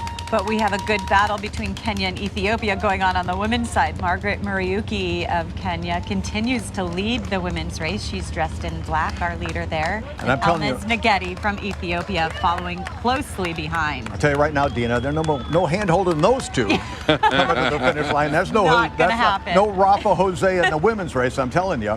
Now there's a danger of Robertson getting dropped a little bit as we're starting to see that pack one by one. There's Michael Chege in the back there. There's Wilson Chebet, former second place finisher at the Boston Marathon behind Meb that famous year, second at Honolulu last year as well. He's in fourth place right now. So one by one, then there were 10, now there are 4 or 5. It looks like there's about 6 in that lead pack as they're starting to splinter off. We're going to take a break, continue our coverage of the 2020 Los Angeles Marathon presented by ASICS.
Today, we stand before a historic event.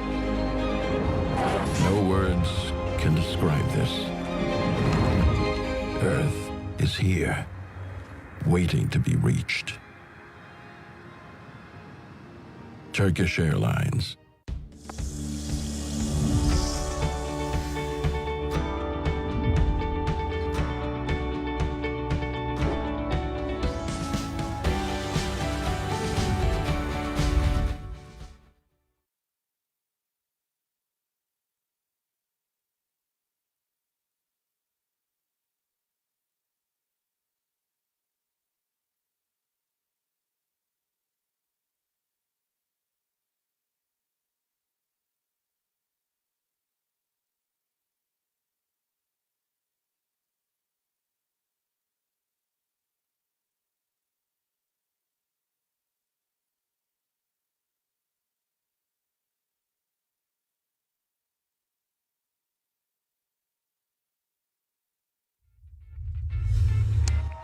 And we welcome you back. Take a look at the men elite field, which is looks like it's down to about 7 now, Tony.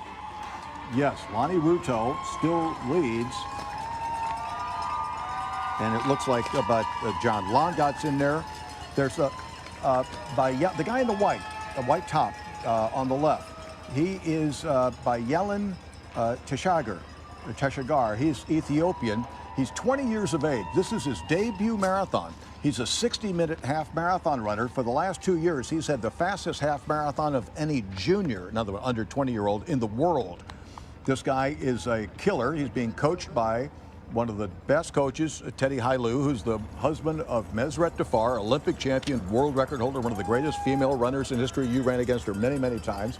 Teddy's got one of the great training groups in Ethiopia, and this is one of his young stars making his debut here in Los Angeles. This guy could be a world beater, and we're just opening the door for that talent in the marathon today. You have to be careful of these debutantes because as we saw in the Olympic Trials Marathon just last weekend, Molly Seidel in her debut marathon there on the streets of Atlanta went on to make her first Olympic team. So the debuts, the pressure is off. They could be the dark horse coming in and have the spotlight off of them and really make a run for it in the end. in both men's and women's sides. Rudo has led from the beginning in the men's field, and on the women's field, Margaret Murayuki has led from the very beginning. That does take its toll on you as the race goes on. It takes more energy to lead than to follow. So we'll see if that really holds true as we get into the later stages of this race. The men look like they're on Rodeo Drive right now. Right, My closest. shopping holds true. Closest to the camera, in the blue with the 3 stripe on the shoes and the lime shoes is Emmanuel Gutuni from Kenya, 27 years of age. He's run 3 marathons. He's won 2 of them, both in La Rochelle, France. He's run 2:10 in his debut in 2016, a 2:11 in 2017, and then he won La Rochelle last at Lier in 2:8:22. So this guy is still new to the marathon, but he's won 2 out of 3, and that's a pretty good sign. Absolutely, and when you start to gain more experience, you really see your times dropping in this event. So it'll be exciting to see how much he has in the tank as we get closer to mile 20. It's coming up. So happy International Women's Day to all you women out there. In our field, our female field out here, it is a battle between Almez Negedi from Ethiopia and Margaret Murayuki from Kenya. They're both about 34 years of age, similar personal bests. They've won recent races, and really it's going to come down to leg speed at the end of this race.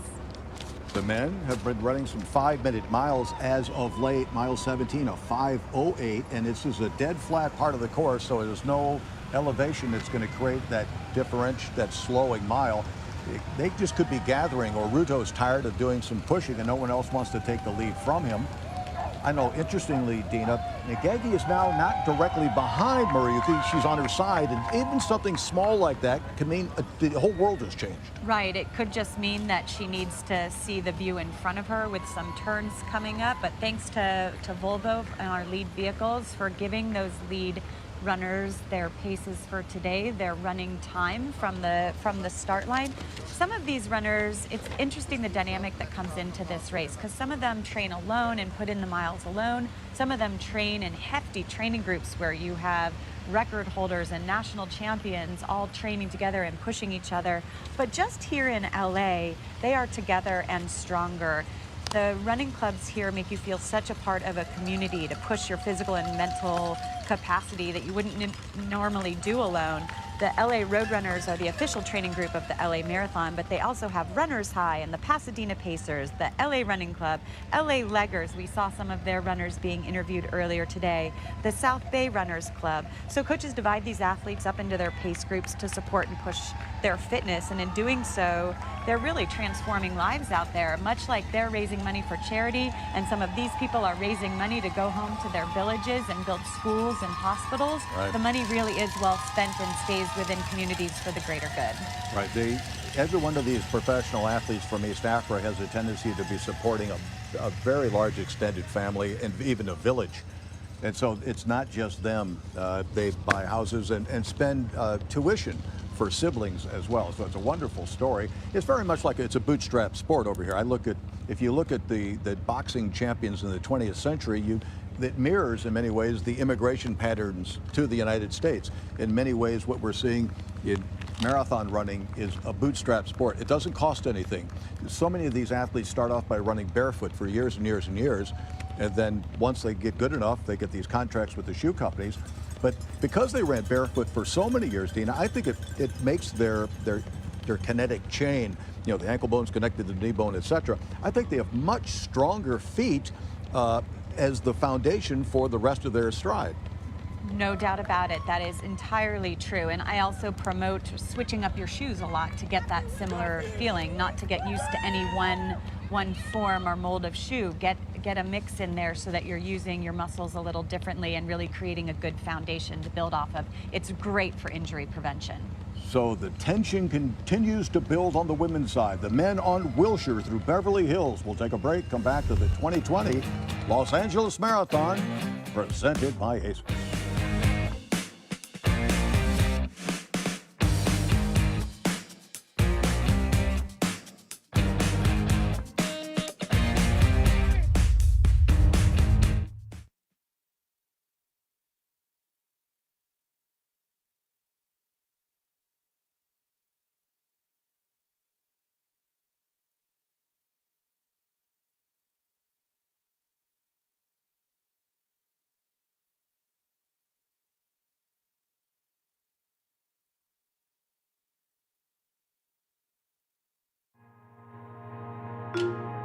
The search to solve our most pressing issues. How to endure, and how to be redeemed. The world is watching California, because California fights back, remembers where we're from, and defies those in our way. Los Angeles Times, the state of what's next.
Of water. We were saying a little bit earlier, late in the race, you start losing your fine coordination, and grabbing cups is one of those signs whether or not fatigue is beginning to creep into the issue.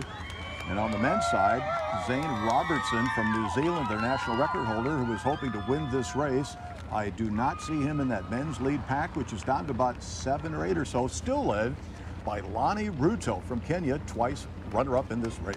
Well, we've got reporters throughout the course. Lauren Lister is in Hollywood. Good morning, Lauren.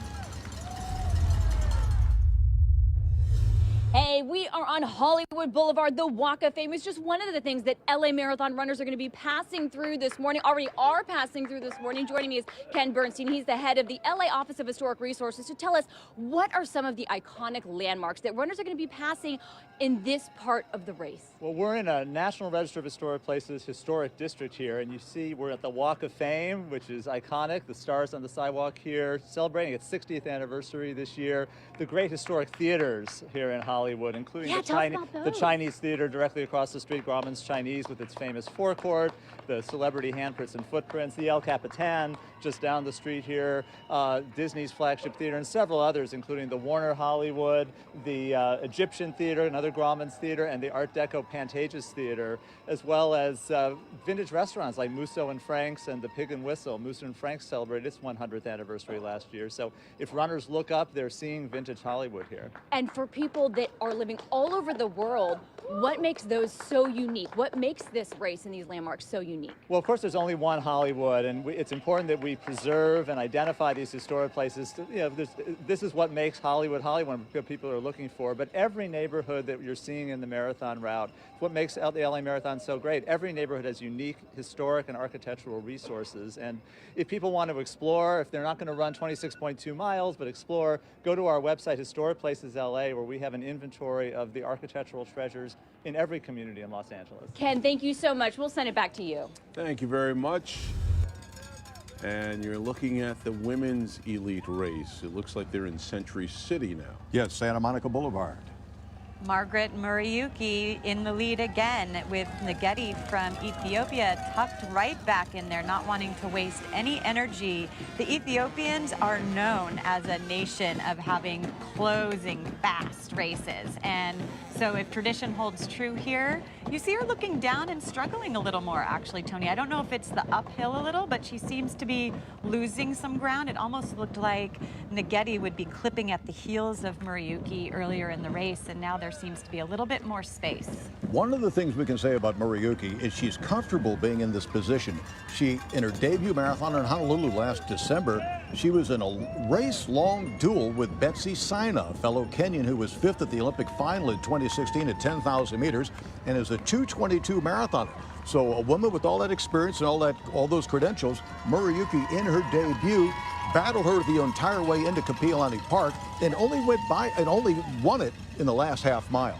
But right now, as you were mentioning, that gap is longer than it's ever been. Absolutely, and this has got to be a confidence booster for Murayuki, who has had great success on the roads in the United States at the lower distances. She's won Beach to Beacon, she's won the Falmouth Road Race, she's won the Bic 7-miler 2 years in a row, and here on the streets of LA, it looks like she just may have put her stamp on that podium finish. Yeah, she was the class of the field, and she led it every step of the way, but now you can tell those arms are going elbows back more, head up. She's striding out. She's literally just turned the screw a little bit tighter, and that was enough to break the steady rhythm of Almaz Nageti. But look at this that's happening in our split screen, which I love available to our viewers right now, is that the men are about a mile, if not a little more, ahead of the women, but this seems to be a breaking point in the race for both races. Murayuki is trying to claim victory here early, just past mile 18 on a projected 2-hour 30-minute marathon. And look at that. I can't tell who that was that missed their water bottle. That's and brutal. had to go back for it. Obviously needing those calories, he made the critical choice to go backwards and grab his Dennis Churchier. That's Dennis Churchier who did that. But when that you're shows how desperate for that calorie, then you know that he's hurting right the second now. at the Twin Cities Marathon last year. You see that gap he has to make up. To be willing to lose that ground on a slight upgrade in order to get your bottle shows you how important those fluids are to be able to finish this race. He realized if he just stayed with them and kept contact but didn't have that fuel, it was going to come back and bite him in the backside later in this race. And he had enough sense to get that bottle and hopefully doesn't panic and tries to reel them back in. But it's a crucial time in the race when moves are starting to get serious. You can see that line is just extending in single file now, no side-by-side action. Cheshire, the young Ethiopian on the left. But Ruto, just like Murayuki, just done all the work. Throws his bottle aside with confidence. That was a confident throw of the bottle. Behind him is Emmanuel Gutuni. He's a Maasai. There's about 42 tribes in Kenya, and 5 of them produce great runners. Mostly the Kalenjin, the Kikuyu, the Kamba, the Kisi, those kinds of tribes. Maasai, the Maasai warriors, they have mostly like shorter 800-meter, 1,500-meter runners, but every once in a while they'll develop a great marathon runner, and Gutuni is one of them. Tony Revis continues to amaze us and educate us on the warriors of Kenya, who are some of the great runners on earth. We're going to take a break in our coverage. You're watching the 2020 Los Angeles Marathon presented by ASICS.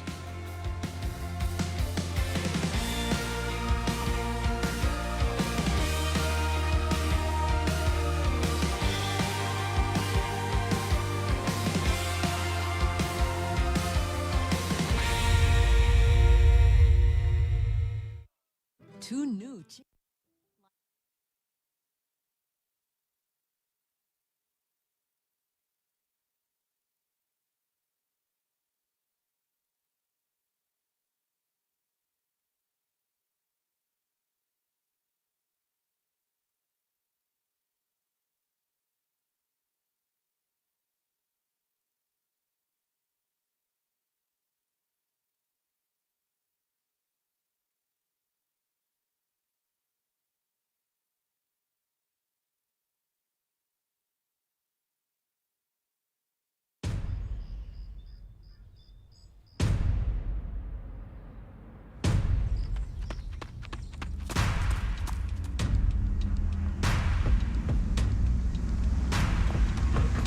It took millions of steps to get here.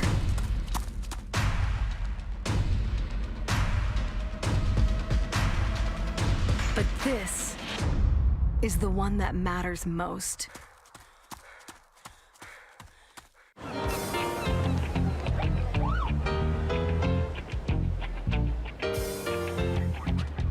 Oh, it's your thing. Do what you wanna do. I can tell you that it's like to. It's your thing. It's your thing. Do what you wanna do.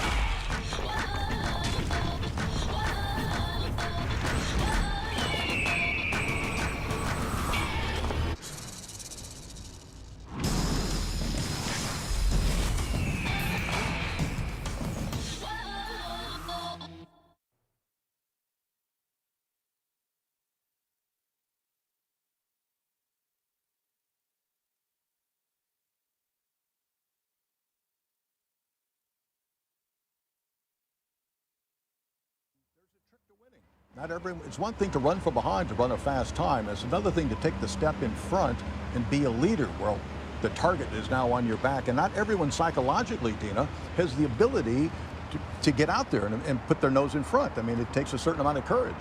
Courage and confidence. That's extreme confidence, to come into a race knowing you could run it anyway and still pull off a win. Lonnie Ruto has shown that from the very beginning and still looks very relaxed despite having led these men for so many miles. And he's the biggest man there, broad shoulders, you know, but confident in his form, very Don't erect. you think, Tony, that this is more of a strength runner's race anyway? The people who it's going to favor are the stronger runners, the ones who have cross-country background, which is why we see Murayuki competing so well on the women's side. That because of the hills, the 260 feet of elevation loss, excuse me, that they really do favor the stronger runner. Yeah, but those last miles on San Vicente, going through beautiful Brentwood with those, you know, the lovely trees on the median strip, and then on the ocean, those are rhythm runners, part of this course. But as we said, last year in a 2:11 race, they ran a 29:40 last 10K. I mean, that's 2:06 pace. That's some stunning racing there, and how great as a spectator to be able to watch that. Ruto was actually just communicating over his shoulder. I'm not sure if he's asking to stop clipping his heels or asking for a little bit of help in the lead pacing duties. Well, he hasn't asked for any help before. One of the guys we haven't talked about, number 12 on the right of was on the right of that pack, Michael Cheggy, who is a 2:09 man out of Brussels. He won the Brussels Marathon in 2019. So you see any number of winners in this race in that lead pack right now. And I think that's Wilson Chibet in 5th place, who's now just sort of found his way back on the backside of that pack. He was fighting, he tried to make it a 6-man pack. As we continue to monitor the men's elite race, let's check back in with one of our course reporters, Lauren Lister in Hollywood. All right, hey there, we are here with Patrick Avalos. He is supporter relations for the LA Football Club, who is out here with their whole group, the 3-2-5 team. They are big fans of LA's professional soccer team, and they have runners in the race. So tell us, what brings you out here today? Yeah, so we're here from LAFC in the 3252, and we're just here to support the Black and Gold Running Club. What is that, for people who don't know? So it's fans of LAFC that run together. They meet every month. They run all the way around LA. Griffith Park, Echo Park, all the time. And today, they're running the LA Marathon, and you guys are here. So tell us what makes this group cool and unique. They're the best fans in all of MLS, in all of world soccer. They're there for us all the time. Oh, yeah? You guys are such good fans? Let's hear the cheer. What's the cheer? Dale, dale, black and gold. Dale, dale, dale, black and gold. Dale.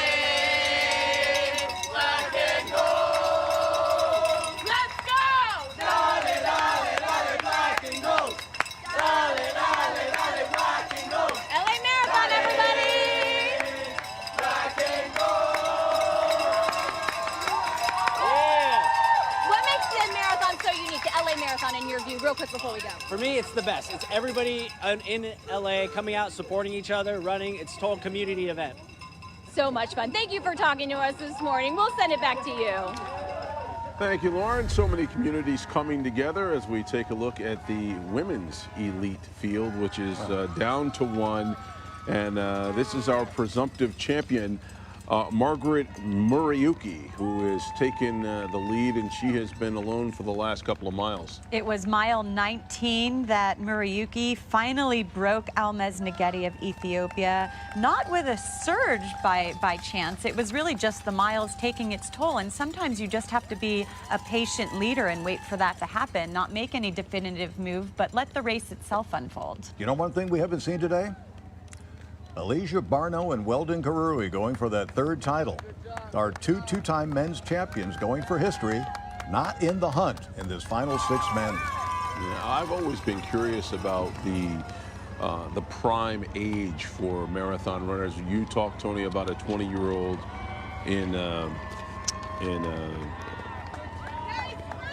Well, in Teshager. Yeah. Well, things have changed. Times have changed. It used to be, Darren, that track guys who then lost something off their fastball in their 30s would then move up to the marathon, right? There's like 1,500-meter guys move up to the 5,000 meters. When you slow a little bit at your prime distance, you move up in distance. But there's a reason a three-peat hasn't been done yet, because it's very hard. Yeah. Very hard to pull off. For the first time, Ruto is now not just leading, but he's fallen off the back as John Langa has gone to the front, former runner-up in this race, and pushing hard with the Ethiopian in second and Kenyans lined up behind. So the racing has really started in earnest on the men's side. We're going to take a break in our coverage, continue with the 2020 Los Angeles Marathon presented by ASICS. We're back in a moment.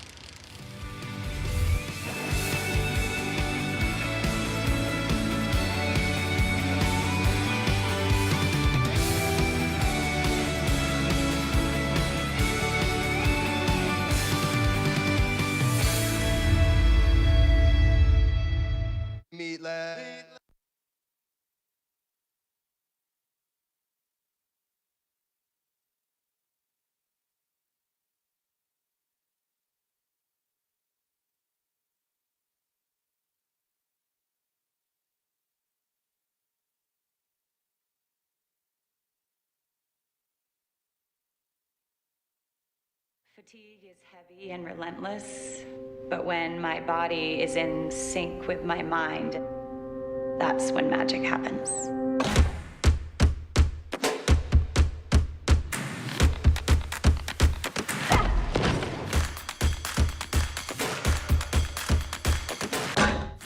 When every muscle in my body is screaming at me to stop, it's my mind that keeps me going.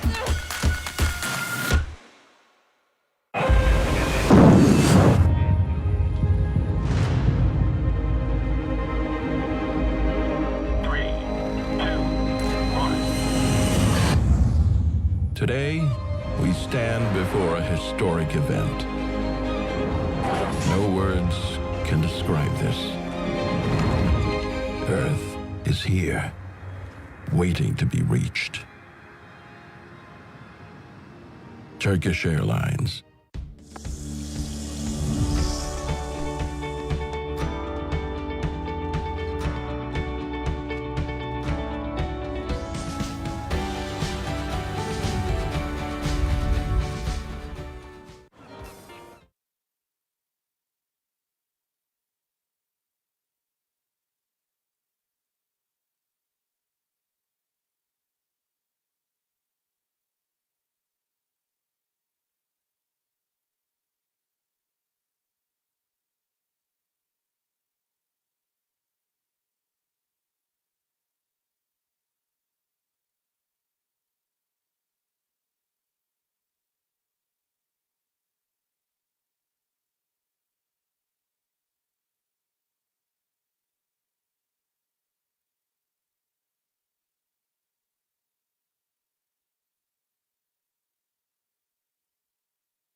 Los Angeles Marathon presented by ASICS. And the men's elite field now in a single file, led by John Langat. John Langat, again, 3 marathons last year, had an Achilles tendon injury in January. He got second in a race, Muscat, in 2 hours 15 and 41. He then ran the Lens Marathon in Europe in May, got first place in 2 hours 10:35, and then in October in Eindhoven, he ran a 2:07:11. So that's a 3-minute personal best. And you take big chunks like that, that means you're not shaving the ice, you know. He's taking big chunks out of the PRs, and he's opening up that lead. It looked like for a moment there they were dealing with some elevation, and now it looks like now you see how just slightly they're coming down. That beautiful slightly downhill on San Vicente. It's Wilson Chebet. I think it was Wilson Chebet. He's a 3-time Amsterdam champion, a 2:05 man in his prime, second in Boston, second last year at the Honolulu Marathon, but he's suffering. You can tell by that sway in his arms, the look on his face. He's still got running left in him, but he's not up with them. There's our longtime leader, Lonnie Ruto, who in the 22nd mile finally fell off for good. He did all the work, but when it came time, that's all he had. And now, you think leading the pack the whole way, you think it took a lot out of him? Sure it did. You'll be doing all the work. It's not just physical work, it's psychological work. Everyone else is just tucking in. They're not, they don't have to concentrate on that. So now we're down to 2. It's Langat, a 2:07 man, and the debutant from Ethiopia, the 20-year-old with a 60-minute half marathon best, who's right on his backside, and they both look good. And Teshagar, I've always said, 20 years old in Ethiopian, you talk about being bulletproof. You could just do anything. Look at his watch. A lot of times, Dina, you back time how much more time I have to run as opposed to how much time have I been running. That is absolutely right. And when you look at that watch, you're thinking either, oh, great, I only have 4 miles to go, or oh no, do I have 4 miles left in me? So to read their facial features after looking at his watch, he actually does look really good right now. Yeah, so that young guy, again, Ethiopians known for their speed and closing speed. And Teshagar is a sub-28, he's a 27-minute, 10,000-meter runner, a 60-minute half-minute runner. Langat, again, started his marathon career back in 2016 in Daegu in Korea, where he got second place in 2:10. He ran 2:13 the following year, 2:14 the next year, and then down to 2:07. So he's really found himself this year, and Teshagar is basically just in his first marathon ever, and looking pretty sweet. We just passed the 23-mile mark. Dina, I'm wondering, at this point, do you realize physically what you have left in the tank? You do, but sometimes you're wrong, Darren. You do realize it. In the marathon, especially in these stages, you could feel great at 1 minute and then just falling apart the next. But what it looks like is happening here is that the two of them are trying to plan how to run these last 3 miles, when they're going to kick, when they're going to put in a surge, when they're going to test the other person to see if they can go with them. Teshagar, by Yelen Teshagar and John Langat, 20-year-old, now his head canted a little bit to the right, still looks okay. You start looking for those small little signs of athletes falling apart as opposed to just being gapped. And Langat just looked over his shoulder, a very quick glimpse, trying to be inconspicuous there, but to see if Teshagar is going to come with him or if he's fading a little. Langat, very nice rhythm. Very sewing machine rhythm. Just up and down, up and down. He's still quick on his feet. And Teshagar is just going to ride him as long as he can. It's interesting, Darren, he comes from a part of Ethiopia to the north, which is the religious towns up in the north. Beautiful places up there. Aksum, Bahir Dar, Lalibela. If you ever want to go on a vacation and see some beautiful old, churches carved from stone thousands of years ago, you go to Lalibela in Ethiopia. This guy comes from near Aksum and Bahir Dar off Lake Tana, which is the headwaters of the Blue Nile. That's not normally where the top Ethiopian runners come from, but they got a good one in this kid. Is this Chebet? No, that's not Chebet. That's whoever's in third place, and I can't tell by... It could be Michael Chegi, followed by Lonnie Ruto. Let me see if it's Chegi. I think that is Michael Chegi, number 12. Yeah. Well, they're both still within range. We're going to take a break in our coverage. and come back. We might come back with the conclusion of the men's elite race. You are watching the 2020 Los Angeles Marathon presented by ASICS.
The search to solve our most pressing issues. How to endure, and how to be redeemed. The world is watching California, because California fights back, remembers where we're from, and defies those in our way. Los Angeles Times, the state of what's next.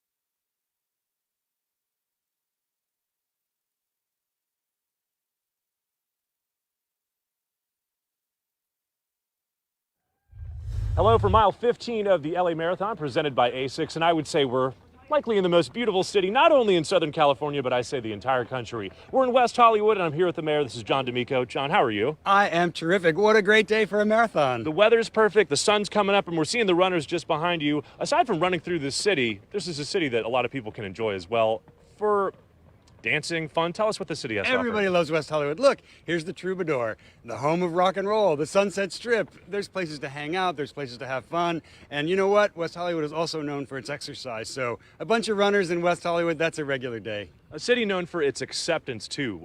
This is a city that are groundbreakers. Tell us about that. Absolutely. Everybody in West Hollywood gets to live their authentic life. No matter who you are, join the fun. Join us. Have a great day. And also throughout today, we're going to be hearing bands. You can get some food. You can hear some great music. Talk to us about that. That's right. All through the city, along the Sunset Strip, and down along through Santa Monica Boulevard. There's plenty going on. Everybody's having a great time. And then finally, will the mayor be running in the LA Marathon next year? The mayor doesn't run. Just for elections.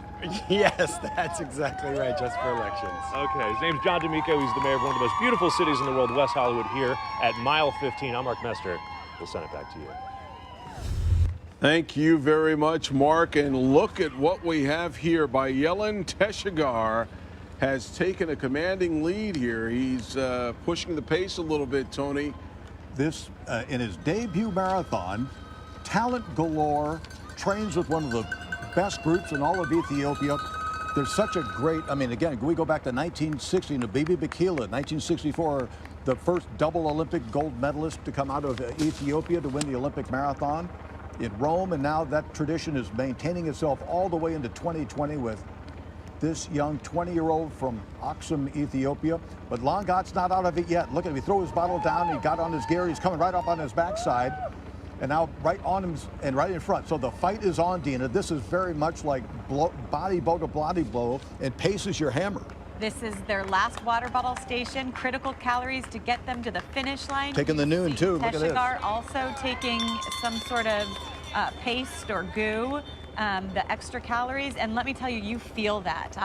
I've had the tradition of being at mile 23, 24, and making sure that I'm getting double the calories of my previous drinks and maybe something with a little caffeine in it, and really feel that surge. Techagar looking over his shoulder to see the wiggle room he has here to play with Langot in this final couple miles. Were you surprised that Langot fell off a little bit, got his bottle, almost fell back to drink more assuredly, and then threw it down and then put it back in gear and rushed back up? The fact that he could rush back up on him tells me says a lot. It really does. He's got lots left too. And these guys are smart to know how critical those calories are. I can't overemphasize this enough. In the general public, we can all absorb 4 to 6 ounces of carbohydrate drink every 20 minutes. So they're getting these drinks consistently on the course. Physiologically, it's been spaced out that way so that they can go the distance, so that all 27,000 people can go the distance. So they're here getting in those last calories because they know they're going to have to fight hard in this final stretch. Look at that, Darren, 3 crosses. Crossed himself 3 times in this final mile, and see what he's got. I mean, this is very telling now. He rubbed his quads a little bit just before that.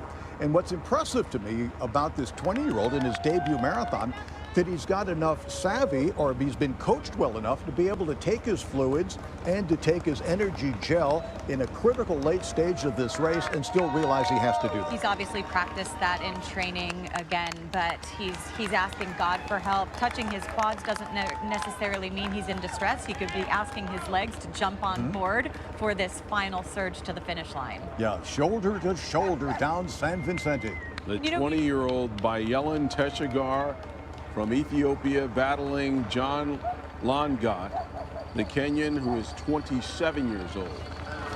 This is a very gradual decline to the Pacific Ocean, and in a race like this that's already beating you up in the miles before, sometimes you can't necessarily enjoy that. 25 miles, 1.2 miles to go in this race. They are going to have to fight for it. The men's race in the LA Marathon always comes down to this.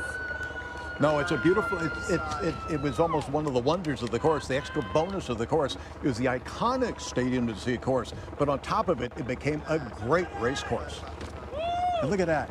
He's got his mind on the heavens, but he wants to get to Santa Monica first. It seems like Techagar is trying to push him, but Langot's staying right with him.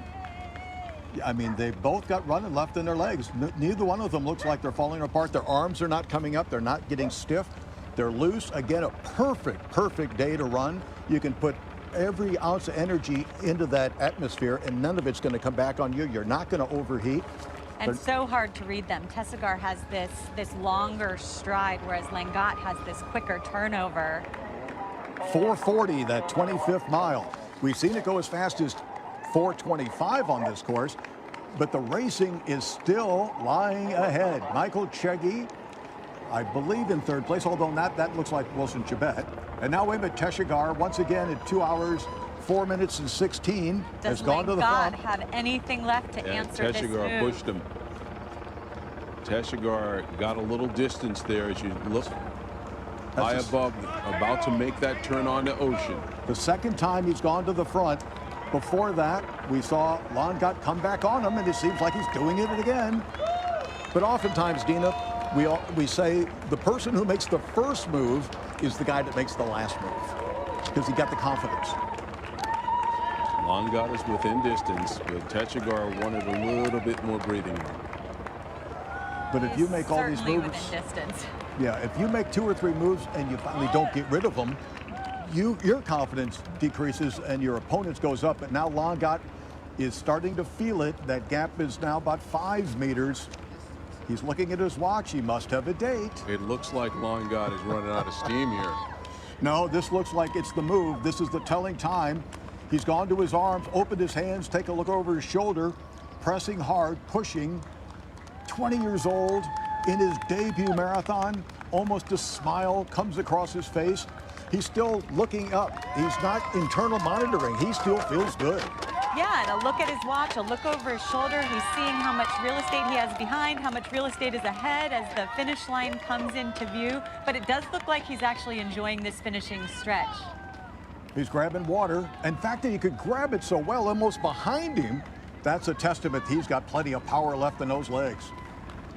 One of the most beautiful stretches of road in America, not just in the LA Marathon. Longot is picking up the pace a little bit there. Oh, Longot's trying like mad, but he's up against young Whirlwind here. You have a faster turnover in Longot and that long stride in Tessigar. It's hard to judge that, but it does look like the gap is still opening. Yeah, he's running. He's still pushing it. He's pressing. A beautiful debut by Tessigar. Yeah, this guy's going to get some big offers out of this. And Tessigar is opening it up now, and he can smell it. Right. 2:06:35, the course record will stand yet another year. Marcos Giannetti, a fellow Ethiopian back in 2011, set that mark in a downpour. I mean, 2 inches of rain fell on Los Angeles that day. Today, the sun has shone. The temperature has been clement. The race has been fabulous. It is typical that sometimes when the runners come into Santa Monica, the temperature drops a few degrees. There's a marine layer, but today the sun is shining on the spectators and the runners here in Santa Monica in perfect racing conditions. He's going to run a very fast debut time. By Yelen Tessigar, the 20-year-old from Ethiopia. He's single. We'll have Lonnie Rudo to thank for opening up the race in such an honest pace. Look at that stride. At that. Exactly. This guy in his debut marathon, this is very impressive. That is the stride of a champion. We talk about the LA Marathon being a place where stars are born. Well, meet by Yelen Tessigar. He is the newest star in Los Angeles. And look at him go. I mean, he played it just to a T. I mean, there's no way to think that this was his debut marathon because tactically, energy-wise, just everything about him was just perfect. He ran with patience until he had no more patience left. He has taken the lead and will be the winner of the 35th running of the Los Angeles Marathon presented by ASICS.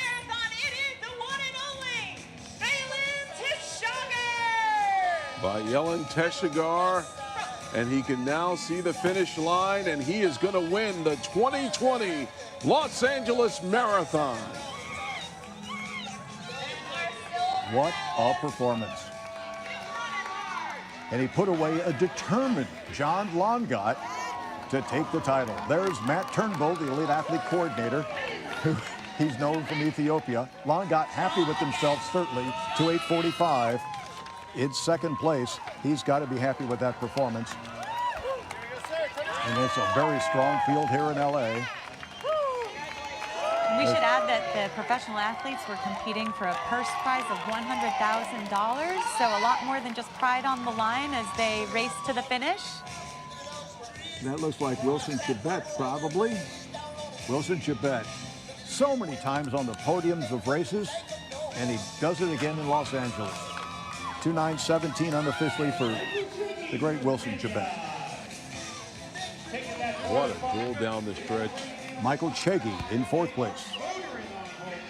Look at all those times, sub 2:10.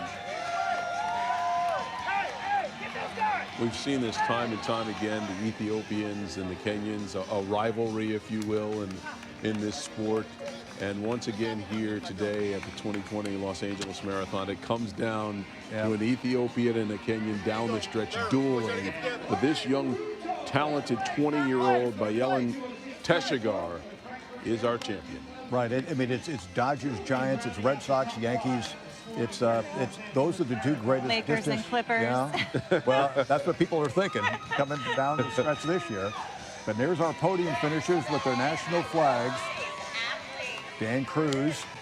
And somewhat of an upset if you look at the history of this event. The Kenyans have always fared well here, come out on top, and to have an Ethiopian take that top position. Not a surprise, though, with the credentials that he came in. Surprise. It's a surprise that he ran so tactically and well. I'm in just his speaking debut.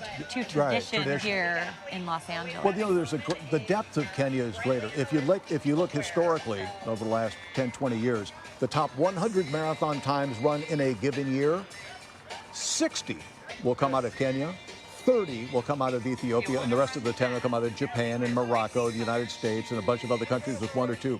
But 90% of the top 100 times of the year come from those 2 East African nations. And you talked about it earlier, the training's a little bit different. Right. The Kenyans are strength-oriented athletes, and the Ethiopians will do more speed sessions per week with less volume. And look how fast he finished. He closed like a monster.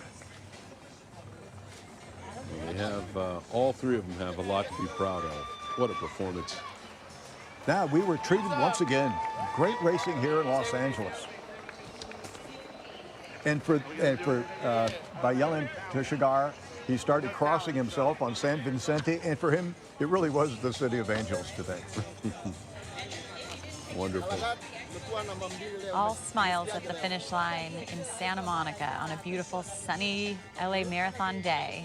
It makes you wonder what kind of response they're going to get in their respective countries, Kenya and Ethiopia. With, you know, how quickly does the news get back? It's interesting. I mean, it's the Central Highlands of Kenya around the cities of Eldoret and Iten. As we look at Margaret Muriuki, who lives in Nairobi, but comes from Bomet County. She doesn't come from Nairobi, but lives with her husband in Nairobi.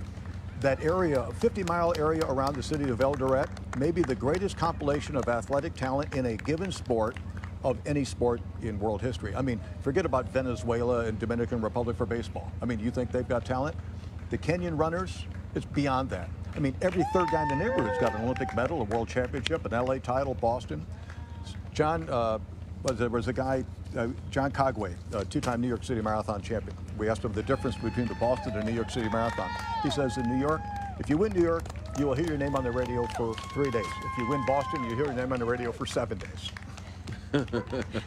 Therein lies the difference, There's right? the difference in the Kenyan world, at least. But here, you will see that going back to Ethiopia as a debutante marathon champion, young Bayelen Teshagar will certainly hear his name on the radio and be seen on television. It was Teshagar's debut, but Margaret Muriuki leading this women's race. She has known the finish line tape breaking across her chest as the 2019 Honolulu champion. She has been a metronome today on the streets of Los Angeles. She's still at a 2-hour, 30-minute projected finishing time. And the pace she didn't throw in any surges to break her competitors.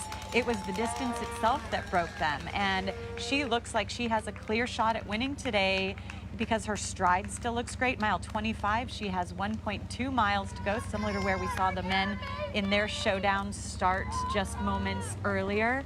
But she looks very comfortable at this 2:30 pace, which is close to her personal best. And you can just see the way she's carrying herself, that she's not fatigued, she's not corrupting in form, that she's very much within herself. It's almost like a long tempo run on Sunday afternoon. She didn't need to throw in those little teases like Langot did to test his competitor. She gets to run on her own will. She could back off the pace and run back into it when she starts to feel better. She could ride when you're out alone, you could ride the ebbs and flows of the marathon much better. But she was the class of the field and is proving it out on the streets today. 34 years old. We should mention again that she was a 1,500-meter runner. So any of you track stars out there being inspired today by watching these athletes compete on the streets of Los Angeles, you should certainly give it a try. When we were talking about her at the beginning, she just looked like she had a nice bounce, a nice pep, nice energy. It seemed very easy for her, and she just outclassed her opponents this morning. And it's what commentators like us really look for. We look for those signs. She and Teshagar really showed a lot of confidence from the very beginning in different ways. The marathon, you tighten up in a marathon, and your stride gets shorter and shorter as the distance piles on.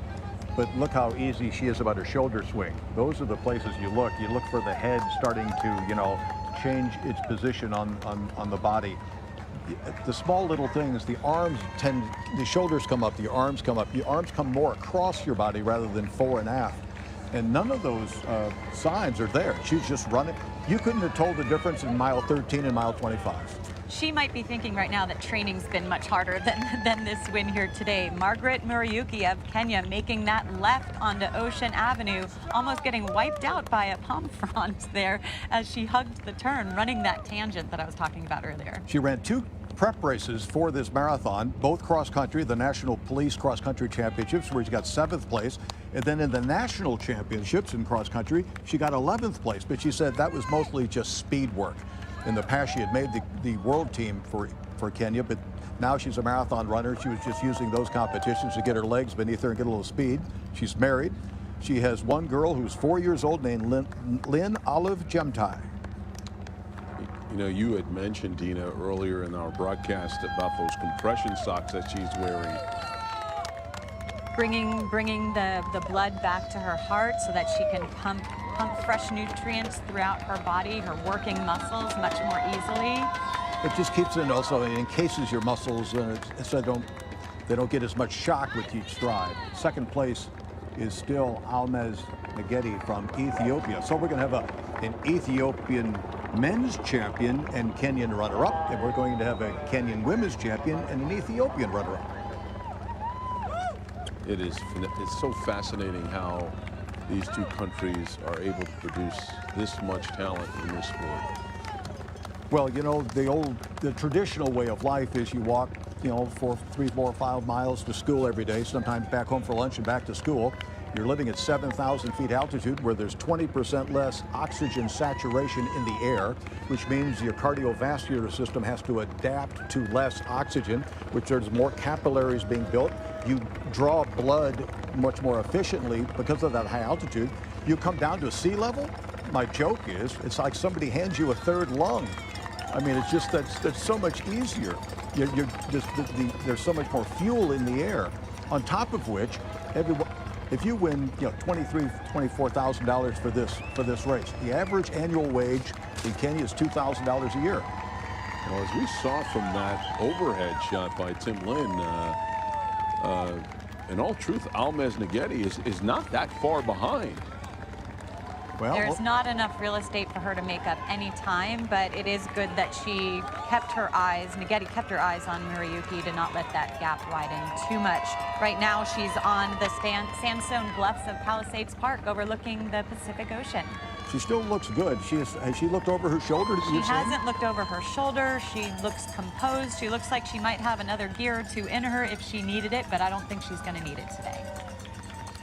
But we saw last year where Alicia Barno came up on, you know, unsuspectingly, John almost Career shocked him. with 200 meters to go, and he even tripped himself going by. You talked about the power, and you can see the power in Margaret Muriuki as she comes down the stretch here, just comfortable, powering her way to the finish. It makes these professionals make it look so easy. I mean, when we watch LeBron or Kawhi Leonard play basketball, it's, oh my goodness, look at that. That's impressive.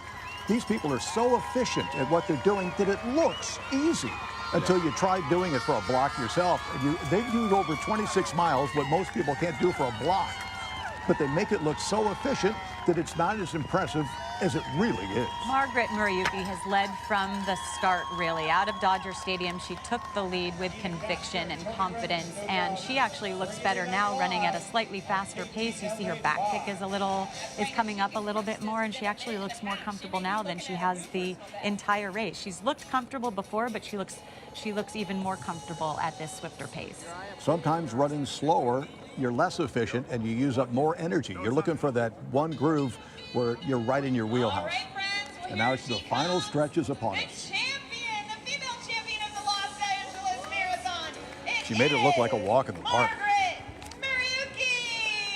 And here she comes, Margaret Muriuki, our 2020 Women's Elite Champion of the Los Angeles Marathon, presented by ASICS.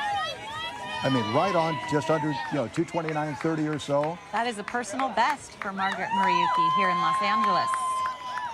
But she's got so much more left in her. Her future is bright, as is Kesha Gar on the men's side. We're going to see more of them. 2 marathons, 2 wins. You could see the emotion, the release New personal best. So with that said, we're going to take a break. We'll come back, introduce you to our champions.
Hi, I'm Kerrigan. And I'm Kaylee. And we're the founders of Sagely Naturals.